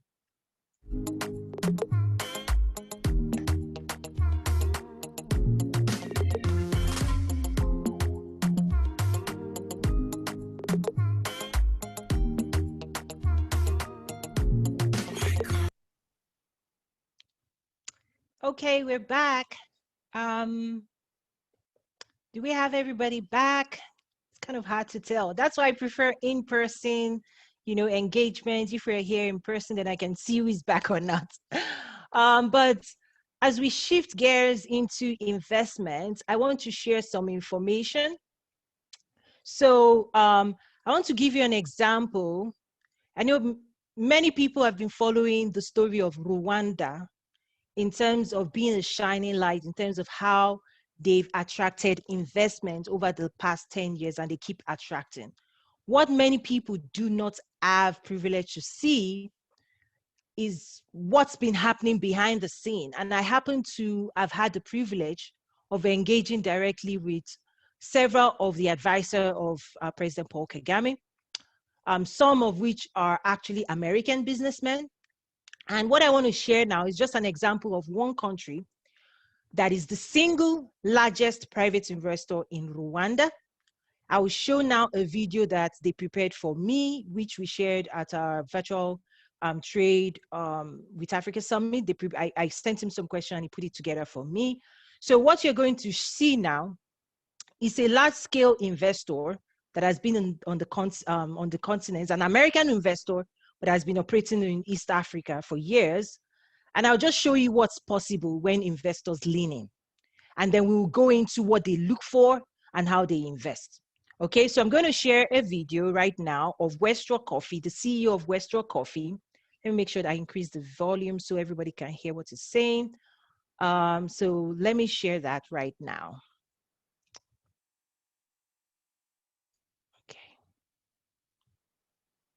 I hope you can see this. I'm about to play the video of CEO of Westrock Coffee, who is the single largest private investor. Hello, my name is Scott Ford. I'm the co-founder and CEO of Westrock Coffee Company. It's a pleasure to be with you here at the Trade with Africa Business Summit. And I'd like to thank Toyin for inviting me to appear, even if it's through video this year. Westrock Coffee Company is comprised of Westrock Coffee Roasting in the United States, S&D Coffee and Tea in the United States, Falcon Coffees in the United Kingdom, and of course, Rwanda Trading Company in Rwanda, which was the beginning business of the entire enterprise that we started in 2009. As one of the largest employers in Rwanda today, one of the largest, I guess, private investors in Rwanda, it has been our thrill to see that economy boom in the last 10 years or so. What we've tried to do at Rwanda Trading Company was establish an export business that paid as much as it could to the local farmer while still making enough of a profit to stay in business. And that, with a low C price, has been difficult the last few years. But we've been able to do it largely because we've invested in agronomy training programs for the farmers at the ground level. The agronomy training program, or ATP as we call it, goes through how do you manage not only your crop, but how do you manage your finances, and how do you invest in your community so the generation behind you can benefit from your labor. It's the hallmark of the business of Westrock Coffee, if you will. It's the heart and soul of why we do what we do. Everything else was to create a platform to pull volume from those kinds of supply chains up from the farmers at origin. We're now in 21 different countries around the world as an origin operator. And I guess at this point, after the purchase of S&D, we're the largest custom coffee roasting company in the United States. We have customers like Walmart and Sam's, which are always happy to be identified with us, which we appreciate. as well as our first big hotel chain was Omni Hotels. And through the S&D purchase, we now serve many, frankly, most of the largest major national restaurant chains that you've heard of, at least in some part of the country, where we're starting to provide service on a broader basis, frankly, even next year. As a long-term investor in Rwanda, and frankly, we have offices in Ethiopia and Uganda, and we have been in Tanzania in the past, I'm frequently asked, what advice would you give to political leaders in that part of the country in terms of business development? And, I think you can appreciate this. I'll decline to offer advice. I do, from time to time, get asked what I think about something, and I'm glad to offer what I think about things, but I don't have any specific advice for anyone who has already a very difficult job and doesn't need Monday morning quarterback from the cheap seats over here. I'll say this, as an investor, what we've looked for is stable tax and regulatory policy. Politicians campaign and get elected and come to power through a number of means that don't have anything to do with the business, regulatory, and tax policy. But they attract capital based on how they execute that very tax and regulatory policy. And you don't even really have to have a strong position one way or the other on what that is. Is it a progressive tax system? Is it a flat tax system? Is it a VAT tax? Is it an income tax? It's really not so important what people select. That's up to the individuals in each country. But that it is stable, that it's protected in the court of law so that everyone is equal under the law, playing under the same set of rules, and everybody knows them. Where that's true, business can flourish. Where that's not true, everyone departs. That's just the nature of it. If that's helpful, I'd say eat the fruit and spit out the seeds. One of the things that came out of the work we did in Rwanda, where we started with agronomy training, was what we now call FDV, or Farmer Direct Verified. And it really is the testament of 10 years of work by a large number of people in Rwanda, in the UK, in the United States, in Colombia, in Peru, where we pulled together on an IT platform the entire chain of custody and information that goes with that custody transition, including cost put in, the margin, and the price transferred all the way along the supply chain. So we now have, and we're thrilled with this, you can see it in some of the products that we have in Sam's Club, the Farmer Direct Verified tag on the bag. You can actually scan the QR code and see the very individual farmers whose crop makes up that bag. People, when we started this project 5 years ago, to trace every single bean all the way through to the finished retail product, people told us it couldn't be done. People told us it was impossible. The thought leaders in the industry, the coffee industry, told us it was impossible. But we knew it wasn't. If you can trace a bit all the way through a telecom network, you can trace a bean all the way through a coffee supply network. So we were thrilled this last year when Sam's Club rolled out Farmer Direct Verified on one of their core items, and people can see the entire custody link all the way back down to the farmer, including her name, and what Sam's can see is not only her name and who participated, but the quantity she brought in, the quality she brought in, and the price she was paid that day for the coffee that's in that bag. I think 5 years from now, there won't be a major brand in the world who doesn't insist on that fully traceable, IT chain traceable type of product in their offering. But we spent 10 years trying to build it, and we are thrilled. Many millions of dollars later, we are thrilled that that is now available, and the incremental cost of each transaction is relatively close to zero, which allows us to pass the value all the way back to the farmer and the transparency all the way up to the retail customer.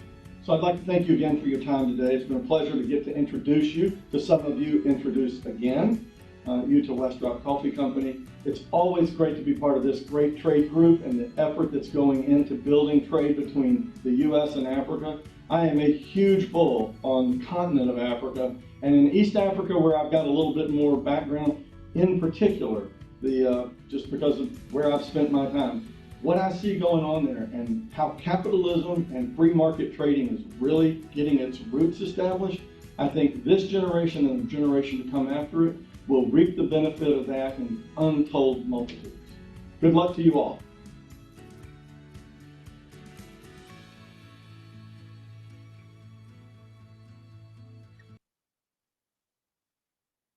Okay, so we'll get back to the presentation right now, and I'll talk about what we just saw.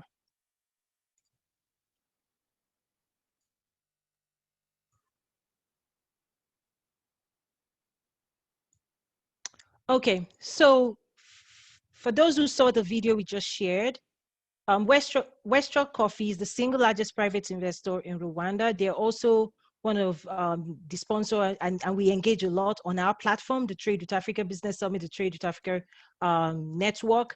And over the years, I've had the privilege. He's also an advisor. He happens to be an advisor to President Paul Kagame as well. I've had the honor to engage with multiple investors, and what we've now developed based on everything they've told us is what we call the Trade with Africa framework, which is establishing pillars of opportunities for investors to invest. And we've also seen that the investors want enabling policies to protect their investment and fiscal responsibilities as well. So those are the things for those responsible for attracting investment into your region. Just like Scott just shared, we have to start demonstrating, because again, this is not charity, this is not aid. An investor is looking for return on investment, and they're also looking to make sure that their investment is protected. We have to also decide what type of investors we want to attract. As we've seen for generations, there are also exploitative things going on. But so we have to be careful to make sure that people that are investing in our people, they're investing in training us, they are promoting the brand. So even some of the coffee actually carries the brand Rwanda, which most people do not do. So there's pride in Rwanda through Westrock Coffee. And that's why we associate with this amazing business that has created opportunities for so many. In fact, when they got into the business 10 years ago, they were immediately able to increase the revenue of the farmers by over 30% because they broke the monopoly that was already in place on East African coffee. So when we look at agriculture value chain, that represents an immediate opportunity for investments. And when we engage in investment promotion, that is something we can present to investors. We can showcase what the potential is and what the opportunities are. An investor doesn't have to be a foreigner. An investor under the AfCFTA is actually an African. So even when we think about investment promotion, we need to also promote Africa to Africans and African diaspora. Because a lot of them have investment, but they don't know as we engage with them.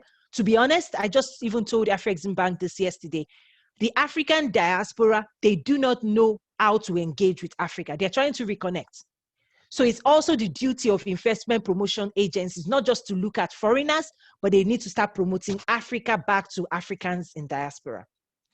You look at opportunities in manufacturing, in retail, in distribution. These are all investment destinations as we've represented in the Trade with Africa framework that we can now present to potential investors to say within your region, what are the investment opportunities in agriculture value chain, in manufacturing, in retail, in distribution.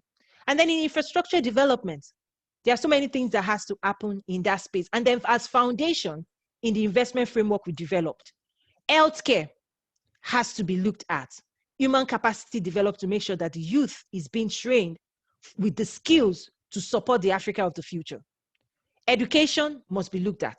That is really dear to my heart because my late father was part of establishing 2 universities in Africa. Education is so important that if you look at what India is doing today, they had to retool their education because we now need education that teaches us how to create opportunities in trade, not just to be used by others. Enabling technology, we already talked about digital disruption, and then trade and imports. Imports in the sense of importing the skills, knowledge back from the diaspora that you need to jumpstart trade, importing equipment that you may not have currently, but over the time, you can start developing that within your region. That's what China did. China did a phased approach. What should we be doing today? What can we do tomorrow? What can we do long term? So those strategy has to be threefold. What should we be doing today to invest, to attract investment of today? What should we be doing to prepare for the investment that will come on 5 years from now? What should we be doing to look at investment for 10, 20 years to come? Sector-specific investment strategy. Sector-specific, because in the US, if you want to penetrate and attract, when you think about automotive industry, you're not going to get it in DC. You're going to get it in Detroit. You're going to send skills, your youth, to go and partner and learn how Detroit became the global headquarters of the automotive industry. Ford Motors, GM, all of them, Chrysler. You can also look around the world and form partnerships to say, if we want to develop manufacturing, who does it best? Germany, German engineering. How can we learn from them and bring those expertise back home? When I was in Arkansas, right now I'm in Chicago, but I lived in Arkansas before. There's a university there that they're equipped to train people in agri-business. Because the big, I don't have time here, but there are so many videos that we have on our YouTube channel of so many content around agriculture, with investors, with chicken, poultry business. That's also something maybe I will share as outcomes of this training in terms of poultry business and agriculture. One of the biggest poultry business, Tyson Foods, if you're here in the US, 1 in every 3 poultry products, chicken products, is produced by Tyson Foods. And the former CEO, we had a sit-down interview, and he's now investing in Rwanda again and different parts on the continent. And he's helping farmers to develop at the base of the pyramid, teaching them how to breed chicken, how to have their own eggs, and then take the eggs to the market, and then be able to have protein for their kids, because they notice protein is shortage in the rural parts, right? So in teaching them agricultural practices is one thing. So when I was in Arkansas, the university there said, Toyin, we offer the best agri-business training, one of the best in the world. So many people around the world, so many governments around the world send their talents, their staff to come and teach and to come and learn agri-business here, because the headquarters of the biggest agribusiness is right here. We have so much knowledge to share. But we notice that nobody comes to us from Africa. Why is that? Is Africa training its people in the best space when it comes to agribusiness? Because I think we all know what needs to happen. But what I'm trying to break down here is the practical things that we must do to go from where we are today to where we need to be. We will have to bring knowledge, expertise to all the sectors. Where is that going to come from? There are 2 ways of doing it. You can send your people to go and train with the best of the best in the world and then get them to come back. That's the story of Chile. Chile in the late 70s, in the early 80s, had similar challenges economically. And then basically they established what they call the Chicago Boys, students of economics. I see raising of hands.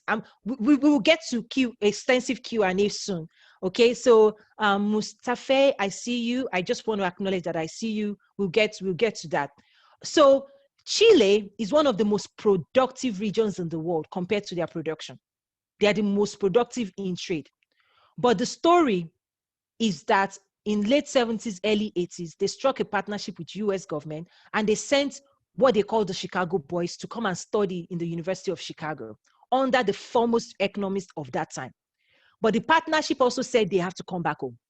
So after they got trained, the dictator at that time put them in positions of influence, and they then implemented these policies that they learned in Chicago, University of Chicago. Today, they were able to, at that time, they were able to turn around their economy. And today, Chile is outperforming most regions of the world. They are exporting everything. Chile, banana, everything. They've perfected, it's extremely streamlined in Chile. Another story is the story of Vietnam. And these are stories where people on ground, we've talked through the work we do with supply chain, global supply chain. one of the most important person, very influential person in that region, told me the story of Chile and Cambodia. Chile was excluded from global markets. And after the war, they owed so much money to the old Soviets. They couldn't pay. They could not pay. But they struck a deal. The deal was for them to manufacture military uniforms to pay off their debt. So they would manufacture thick winter coats, ship it through the ocean, and the government facilitated that so they could pay off their debt. What then happened is after they paid off their debt, they looked at their economy and they had developed a robust textile manufacturing base. And the government looked at each other and said, wow, who else can we manufacture for? Now we know how to manufacture at scale. And that's where they started. They now started flying all over the world. The person that was really at the epicenter of this is the one sharing the story with me. She said she trained the government how to do negotiations, how to write deals, and they flew to different top companies like Victoria's Secret all over the world, and they said, we can manufacture this shirt for you. We can manufacture these pants for you. We can manufacture this coat for you. We did it for old Soviet. Now we have the base. You don't even have to do anything. We have the staff, we have the skills, we have everything. Just give us the contract. And they started getting awarded contracts to produce textile apparel things. Today, we know the story. Made in Vietnam in the apparel industry has gone global. But in order to attract the needed investments, they had to promote their region. In fact, this person said to me when she saw that I was saying trade with Africa, and she said, Toyin, everything you're telling me about Africa is the same thing we experienced in Vietnam 15 years ago. We were begging, we were pleading with people to come and invest $3 million, $2 million in our country. Many people ignored us. They didn't listen to us. But the few people that took the risk, 15 years after, they're the ones running the market. The market is mature. The market is robust.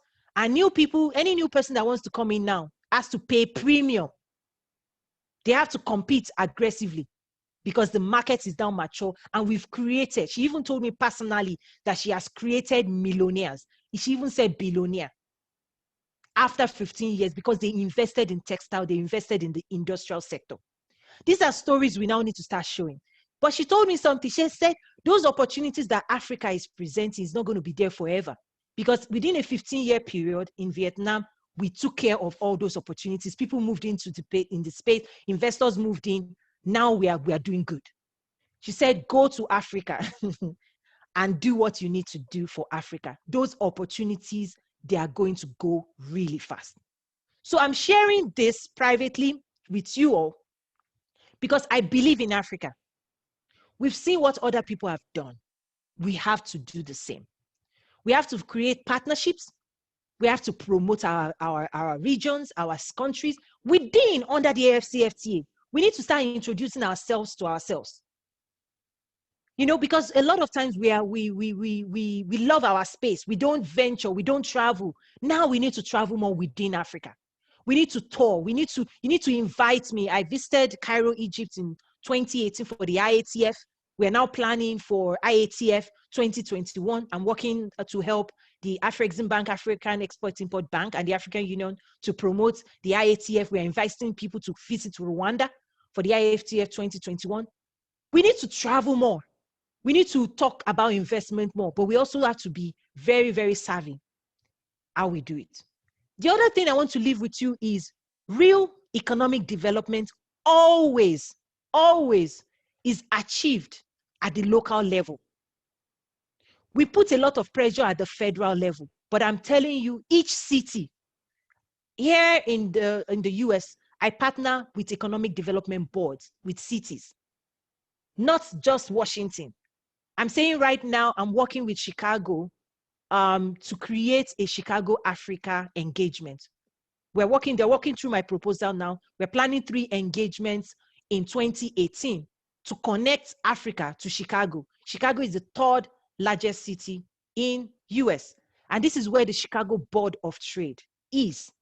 When it comes to global trade, Chicago plays its international region. And now I'm working with the city, telling them, because they see what we're doing, we're saying we want to create a trade partnership between Chicago and countries in Africa to see what Chicago can buy from Africa and what Africa can engage in with healthcare expertise, with trade expertise, with engineering expertise that we can learn from them. So we're creating that highway, that engagement framework, and we're inviting Africa to show up. This is our time. This is what we have to do. Engage with relevant partners. I know a lot of times people in DC expect people to come to, no, the people we work with in the industry, they're not coming to DC. They're too busy. But if they will give you 1 hour, 2 hours of their time. We set up appointment. They will meet with you. We can do it virtually now. We can do B2B meetings. If you want to engage with meetings, if you want to promote your region, we can now set up virtual B2B, B2G engagements. But they are not going to spend their money. Not all of them. Maybe at the top of the house when you do forums and all that, they might come. But I tell you, the people that write checks, the buyers, they are not the CEOs. They are the middle managers. They are the ones making the decisions. And those buyers, they don't travel. People come to them. Even when I was in Arkansas, they actually created an airport. People all over the world will fly in to pitch their product to buyers. We need to now do the same. Pitch our product to attract investment, sector specific. So I know I've shared a whole lot, and I'm trying to move into a place where we can discuss. But I want to share some foundational concept that we all need to think about. Legal framework. When we talk about trade and investment, there is a heavy side of legal frames. So our lawyers, our African lawyers, we need to help them advance how they negotiate, so that when we are signing documents, we know the implications and the ramifications of what we're signing. So there's an upskilling needed. Big time, like, I cannot say this enough. We shouldn't be signing anything when we need an army of lawyers. Let me put this. We need an army of international lawyers that care about our countries, care about the future of Africa, and understand how the global and regional market needs to operate. And they are the gatekeeper. I consider them like they operate like law enforcement, like police people. They're the ones to police deals. They're the ones to make sure we're not signing our future away. So a legal framework development is something we must invest in, and we must identify the people. We must start growing a new crop of internationally minded legal team that have been to the world and know how to negotiate on behalf of Africa. Trade financing remains true. Partnerships, as we bring these deals, as we do our events, we bring finance team together. So we Afro-Exim Bank, they attend our events. They attended the last one last year. They were also here in Chicago. Mrs. Kanayo Awani flew in with our team. They also sponsored the engagement as well. We brought in the US Exim Bank, the US Export-Import Bank.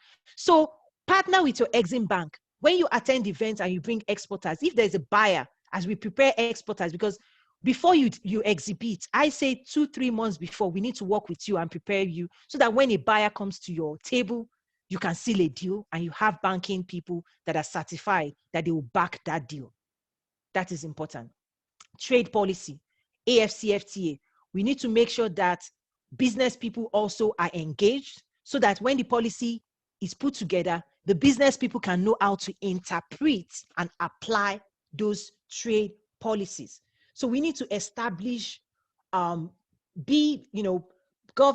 to private sector trade policy agencies that can understand, because it's not enough to go to behind the scenes, sign those policies, and then tell the private sector, hey, we did it on your behalf. The private sector will be like, I don't understand. What is this going to do for us? It doesn't make sense. So there needs to be that partnership as we craft the policies of the future. Trade information, like I said, with digital dispersion, needs to move online. It needs to be abundant. We need to not hold back trade information. When we hold back trade information, we are holding back trade opportunities. The people that need it, you have to make it available for them. Trade and investment monitoring is also a concept I want us to think about. When we do all of these activities, if we don't measure it, we cannot improve on it. Okay? So when we do investment promotion activities, we need to look at the year. Did it work? Did it not work? How do we improve on it? And finally, on this note, I want to say this thing. What I have seen as we engage and we say trade with Africa is that around the world, people come to us from Turkey to Egypt to US, everywhere. The world knows what it wants from Africa, and they are pursuing it aggressively, and they are coming aggressively. With the AFCFTA, they attend my events. Foreign players, they are aggressive. The question I have is, does Africa know what it wants from the world? Do we know what we want from US? Do we know what we want from each other? And can we spell it out? Can we pitch it? Can we develop strategy to go after it? China knows what it wants from Africa. Do we know what we want from China? The world knows what they want to get from you. Do we know? Do you know what you want to get from the world? That is what this is about. Building strategy to help our people win, to build wealth for our people, to help them conquer the world, to go to new markets, to expand our reach. That is what this masterclass is about. We must know what we want. We must go after what we want. We must partner to get what we want. That is the only way to be prosperous. That's how China did it. That's how India is marching forward in the technology space. And this is our time under the AFCFTA to show the world that we mean business.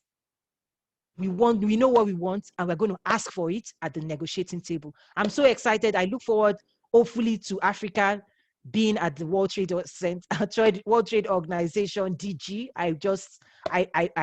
That would be a game changer because we will be at that table. And I've shared this in other engagements where WTO is a chessboard. If we are not playing the chess game, we are not there. So if we can get that DG position, that means we're in the game. Okay. As I start wrapping up so that I give more time to discussion, after everything we've said, I also want to quickly point out there are some derailers, things that keep trade and investment from coming. Number one, lack of trust.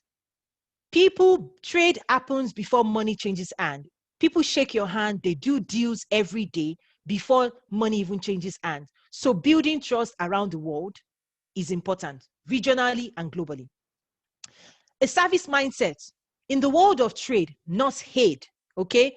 Hate is different, but in the world of trade and investment, when we engage with investors, when we engage with buyers, we cannot go as we are doing them a favor. No, we're not doing them a favor. We need their money, whether an African investor or not. So coming at it with a service mindset to say we want to serve, how can we serve you? How can we work with you?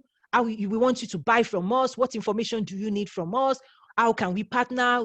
You know, that service mindset is where China is winning. If you reach out to China, China would say, yes, I can do this for you. Oh, if you say you want to buy it, they'll say, okay, don't worry. They will go over and beyond. Then why? Of course, we buy more. That's why people buy more. When you go to China, they treat you right. At least on the surface, they give you customer service. And you feel good and you spend your money. Africa needs to do the same. We need to get rid of the attitude of we are the this, we are the no. That doesn't put money in the bank account. That doesn't get us what we are looking for. What gets us investment and trade opportunity for our people is a service mindset. What do you want? We will get it for you. You want to buy this? We will get it for you. You want us to manufacture this for you? We will do it for you. Service mindset is the new game.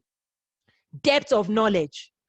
We have to display that we know. And that's why this masterclass is so that when you engage an investor tomorrow, you know that the investor is looking for return on investment. So when you're talking to them, you'll be like, okay, the return on investment in Egypt is this, it's on average, it's this. We can show you examples of what this business is doing. Oh, we can show you this. Oh, in the real estate industry, you know, we're trying to urbanize. There's urbanization. Yes, we have to throw out all those statistics. Investors love that. In fact, one of the finance vice president of a major company told me, said, there are some numbers we always look at before we decide where we want to invest. Those are the numbers we need to start knowing, so that when we're talking to them, we're like, GDP of our country is this is the population growth, this is why you need to come to my country. We need to also demonstrate our expertise and our background allows us to support trade and investment. And the reality is, if you're a government person and you don't have that background, that's okay. You can buy consultant. We consult. You can bring us in on your team and we can do the work for you. So it doesn't have to be like the person at the trade desk has to know everything. Yes, we should be breeding, we should be growing. But there are times, I'm telling you, US government employs consultants all the time because they are looking for the most brilliant minds around the world to help them advance their game. Africa needs to think about that too. We need to grow our network. And I'm going to be direct. Network is key. Because players that want to penetrate your market at their trade desk, at their embassy, they have a list of all the business who is who in your country. So that when their own country wants to find a buyer in your country, they'll just look at the list. They have their phone number, they have their website, they'll just reach out to those companies. And you don't know. Africa needs to reverse it. At your trade desk, you need to now know the phone numbers of the biggest players. If you're in US, you need to have the contact information of the companies you're targeting. So that when somebody in your country says, I need a buyer for this, and those are the things we're helping to set up with our Trade with Africa network. We've started building a robust database of thousands of people around the world where we say, okay, you need a buyer for this, we can connect you. So professional network supports in advancing trade and investment. We need patience. A lot of these opportunities take time. We need patience. In fact, trade, so for example, in the buying cycle for apparel, it's a 9-month buying cycle. Whatever deals they are doing right now is for 2021. Whatever farm juice is going to supply them orange juice, it's not for today. They are already sealing the deal for future yields of the farm. It's not today. It's not what you have today. So when you're engaging with a buyer, they are looking for long-term deals. So we need patience. We need to start building brands as a nation, as a continent, as your nation. Each nation needs to start showcasing themselves to say, this is what we stand for. And, you know, there are some sample scenarios that I want to run through. If you want to export, sometimes you have aggregator, because in Africa, a lot of the farming happens in remote areas. Somebody has to aggregate and then become an exporter. So the farmer may not have the right license to export. The aggregator may not even have the right license to export. So an exporter could just be the one working with an aggregator and shipping it to buyers globally. That is why I say the world of trade and investment is not a one-man business. A lot of times people think it's one man. It's not a one man. We need to shake hands. We need to form a chain. It's a value chain of players that knows the rule of the game, and they are partnering and working together. Import, if you want to import machine, equipment, you work with buyers, your importer or the distributor, if it's equipment or even products that you need to distribute, the scenario looks different. We also look at investment. For example, like I shared, the agricultural value chain.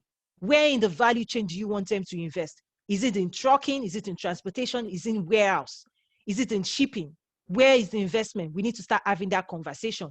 The investor a lot of times wants the information presented to them so that they can consider. We also cover more deep dive in our AGOA export development, where we talk about pricing strategy, exporting, warehousing, everything you need to consider in the export scenarios. The other things, I'm looking at time again, that we at Nazaru do export training for SMEs and manufacturers, Like I said, you can use our platform for virtual exhibition to show the world what you have. We can help you establish B2B, B2G meetings that, just to promote what you have, investment promotion. And then now we are working with Chicago for the 4th year of our Trade with Africa Business Summit. We can share more about getting stands and all of those things. And then trade and facilitation and buyer engagement.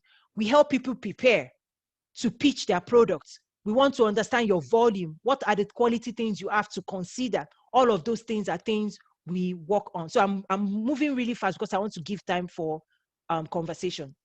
We also have, for this masterclass, we also have, a certificate of completion. If you would like that, to acquire that, to be signed with your full name, the cost is $250. This class actually is designed thousands of dollars, but we worked with the AU to extend it free. With COVID-19, everybody's struggling. So this is our own contribution to the continent to provide this knowledge. But I know as you've listened to everything we share and more that we can share, if anybody in your team wants to retake this class, we can look at whatever discounts we can provide, especially during this time of COVID-19. We are willing to support. We are committed to Africa. But everybody that participated, if you want a signed, sealed certificate of engagement mailed and shipped to your location, whether in the US or Africa, it's $250. And we can just reach out to us. We will send you that information. But if you, it will be a great certification to show what you've done. But if you don't need it, then that's okay as well. Like I said, we hold the Trade with Africa Business Summit.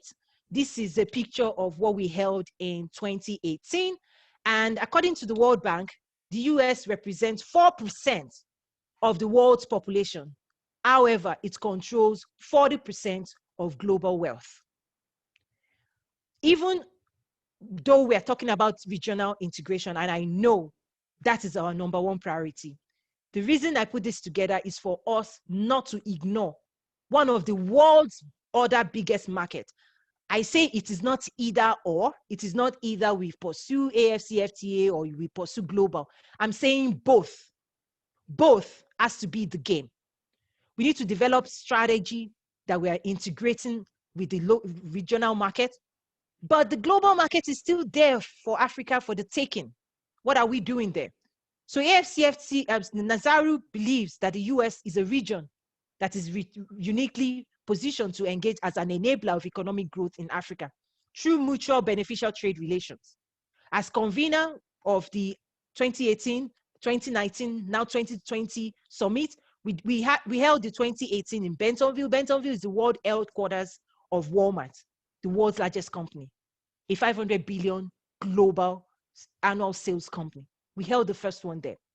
We successfully brought together the biggest players in global trade to drive and increase engagement in global trade for Africa's growing economy. We hope you will join us on our various other platforms because I am committed to Africa. Nazaru is committed to Africa. And I can send you my profile as well on that note and my information on that note. I know sometimes people ask for the slides. We're not going to provide it because we only provide to people that took it from a paid standpoint, but I hope you've enjoyed this. Now, I really want to move into questions and conversation. There was raising of hand by, okay, let me stop sharing now. There's a tool in this framework that allows you to raise your hand. And when I give you access, you can actually come on video. So I believe, Mustafa, I'm looking for your name. Please, can you raise your hand again so that I see you? Mustafa, I'm giving you access to talk. I think you should have access. Can you share your video too? Can you hear me? Mustafa? Okay. Okay, if there's anybody else, okay. Oh, okay, ask to unmute. You need to unmute.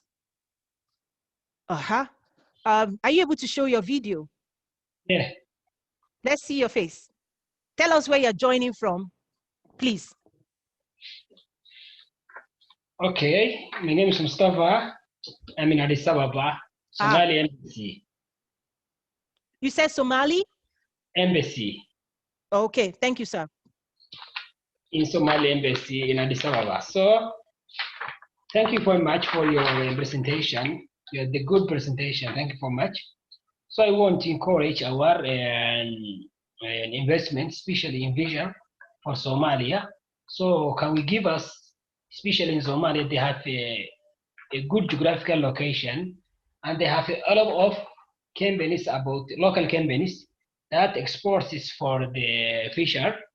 So how can we invest, or how can we encourage for that international investment in your advice? Yes. Thank you. Yes. So the first thing we usually look at is understanding what did you do the last 3 years.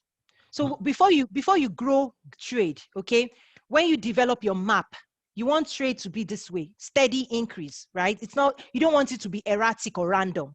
In your strategy, in order to go from where you are today to where you want to be, and the chart, you want the numbers, you want to steadily grow in export. What the place we start first is we look at that commodity and we look back the last 2 years or 3 years. What did you do? What are the numbers? Because that is your current capacity, right? Before you design future capacity, you need to know what is your current capacity and who are the players today. That is first step. Because a lot of times before you go to talk to a buyer, the buyer wants to know what volume are we talking about. And you cannot engage in futuristic number. Oh, we can produce this. They don't like that. Buyers don't like that because it's not based on facts. It's based on fiction. So the only fact that you can get is your 2019 number, your 2018 number. You can bring that forward and say, in 2018, in 2019, we shipped this commodity to this region of the world. And this is the number we make. That is the first negotiating information you give to buyers. The next thing you then say, you can then say to a buyer, or as you're developing your strategy, and this is something we can work on deep dive, I may not be able to share fully here, is the next thing is you can now say, our government has prioritized this sector, and we're going to do certain interventions this year and the next to increase that capacity by 20%, 25%, 30%. So, Mr. Buyer, because of our intervention, we can supply you comfortable this amount. And every year, we're going to grow that number 20% because of our interventions. Those are the strategies. And those things are sector specific. So the items you just talked about now, that's what I would look at. It's because buyers don't like talking about theory. Oh, we have this, we have that. Everybody can say, oh, we have this. No, show me the numbers. Show me the numbers.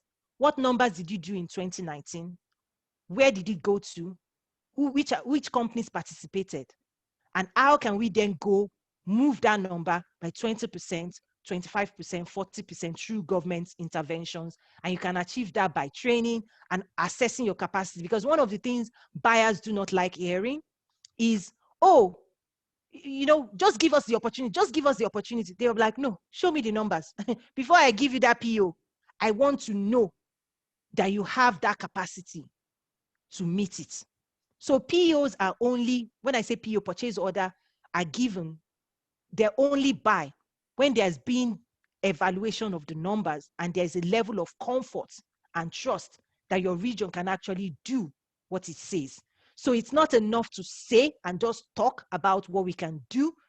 Buyers, global buyers, want to see the numbers because their own commitment is to their customer and they don't want to put things on the chain and then they promise the customer that we're going to supply you this, and then they look back, the supply chain failed them. The other thing I would say is on this side, the market access, is that sometimes people want to sell things that the other party are not interested in. I've seen a situation where the wine, South African wine, was brought into the US market. It was put on the shelf, but the US consumer, they rejected it because the South African wine is designed for European markets and European tastes desires. It wasn't designed for American taste. Americans said it was too sweet for them. Okay? So Okay. if South Africa wants to export wine to US, they have to go back to the drawing board and start designing wine and fermenting wine that fits the American consumer market. Because what they have right now in South Africa is for European markets, is what Europeans like. So that's another thing of the strategies. You can say you want to sell ABC, but if there's no buyer for that product, you have to go and find the buyer. Or another strategy is to go out there and say, what are people buying? Because that's what, let me give you a story of what China did in Nigeria. There's a Chinese man, he called his friend, this is documented in a book. He called his friend in China and he said, what is China shipping into Nigeria that has a lot, that they ship in volume and the weight of that product is so heavy that really it doesn't make sense for you to be shipping this thing, but Nigerians are still buying it. What is that product? Give me the top 2-3 things in the trade number. His cousin at the export agency gave him the number. It turns out porcelain, which is heavy. Nigerians are buying it and buying it. It doesn't make sense to be buying it, right? So this person, armed with that information, decided to invest in manufacturing porcelain in Nigeria. So before their competition in China produces and it takes months to ship to Nigeria, he has produced it in Nigeria and sold it. What it means is there's a local market for porcelain in Nigeria. So I can put in investment to manufacture it in Nigeria. Why should I manufacture it in China and be shipping it? No, I would invest a couple of millions. The market here wants porcelain because the cost of shipping porcelain is high. And if they are still shipping it from China, that means they are making money. Because China will not ship porcelain to Nigeria if they're not making any money. So he's saying, oh, I can make more money if I manufacture it right here in Nigeria. That's what I mean by trade information and trade data. So you can say, I have this, I want to export, or you can go and research. What are they buying in America? They're buying singlets. Okay, let me start. If of the 100%, let me just buy it into 0.5% of the global buying patterns.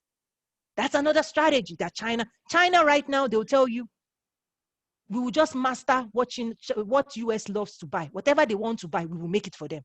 It doesn't even matter. So China is making things that is not even used in China. They're just manufacturing it just purely for US markets because they've mastered that this is what US wants.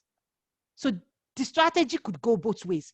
What you have that the world needs or what the world needs that you can make. I hope that helped. Again, there can be deeper dive engagements, consulting that we can help you look at this thing and create the right strategy. But I hope that helped. Thank you very much. Yes, sir. I see in the Q&A, Mr. Asma Adele said, from your trade and business perspective, sorry, I'll start again. From your trade and business experiences in Africa, how can you make the best use of AFCFTA? Oh, okay, I think I answered that. It's export strategy. Kovisi Balema, I don't know what country, but he said, thank you so much for those insightful ideas. Very helpful. Indeed, opportunities will be tremendous under the AFCFTA. It's up to African SMEs to take advantage of this and aggressively harness the market. I will add on to that. Again, the policy leaders, everybody on this call, you are the catalyst. You are the one to help us ignite the innovation in the SMEs, because the cost of streamlining and capacity building, one business cannot bear it. In fact, the whole point of government itself, government was set up so that shared resources can be created for the common man, so that individuals do not tar their own road, so that roads can be created for the common community, for the community. So the whole role of government is to harness resources that can be shared by the people.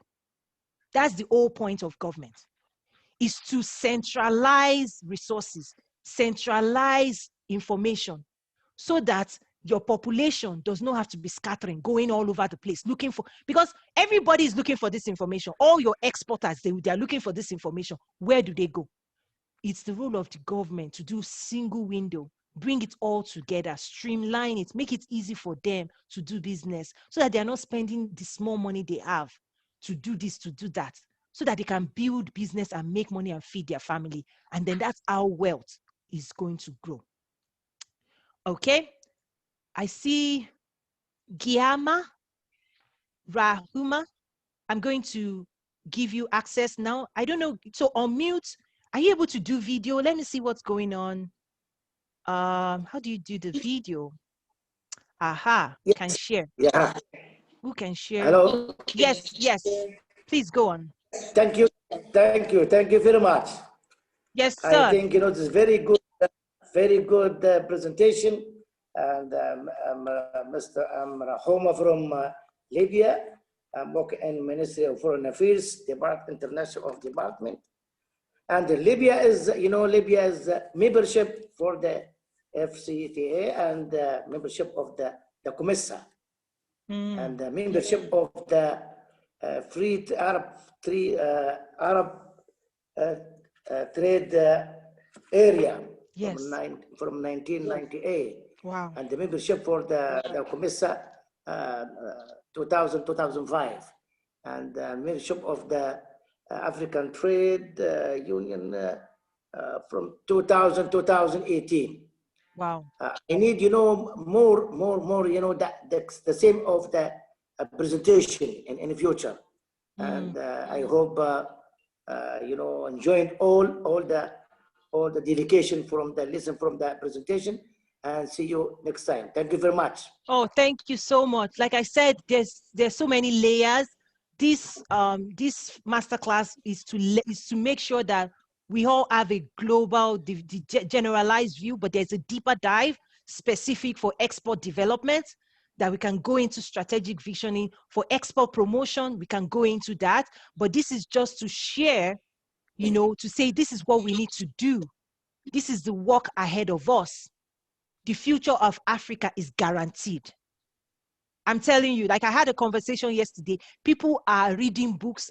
People right now around the world, they are studying Africa. They are getting ready because they know that the region is going to explode, is going to expand economically. The thing now is, do we want what do we want? How are we going to get our own thing so that there is prosperity for Africans, not just prosperity for non-Africans? So that is the whole point here, is prosperity for Africa. I see, is there another question?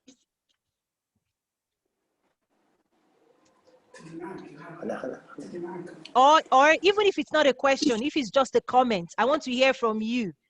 What do you think? Did this help? What are you going to do with the information?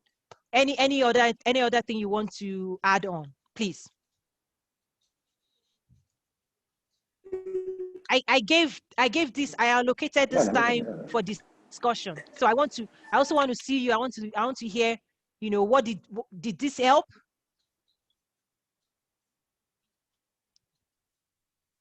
Okay, let me see. Do we have hands? Yes. Okay. Is there any other person?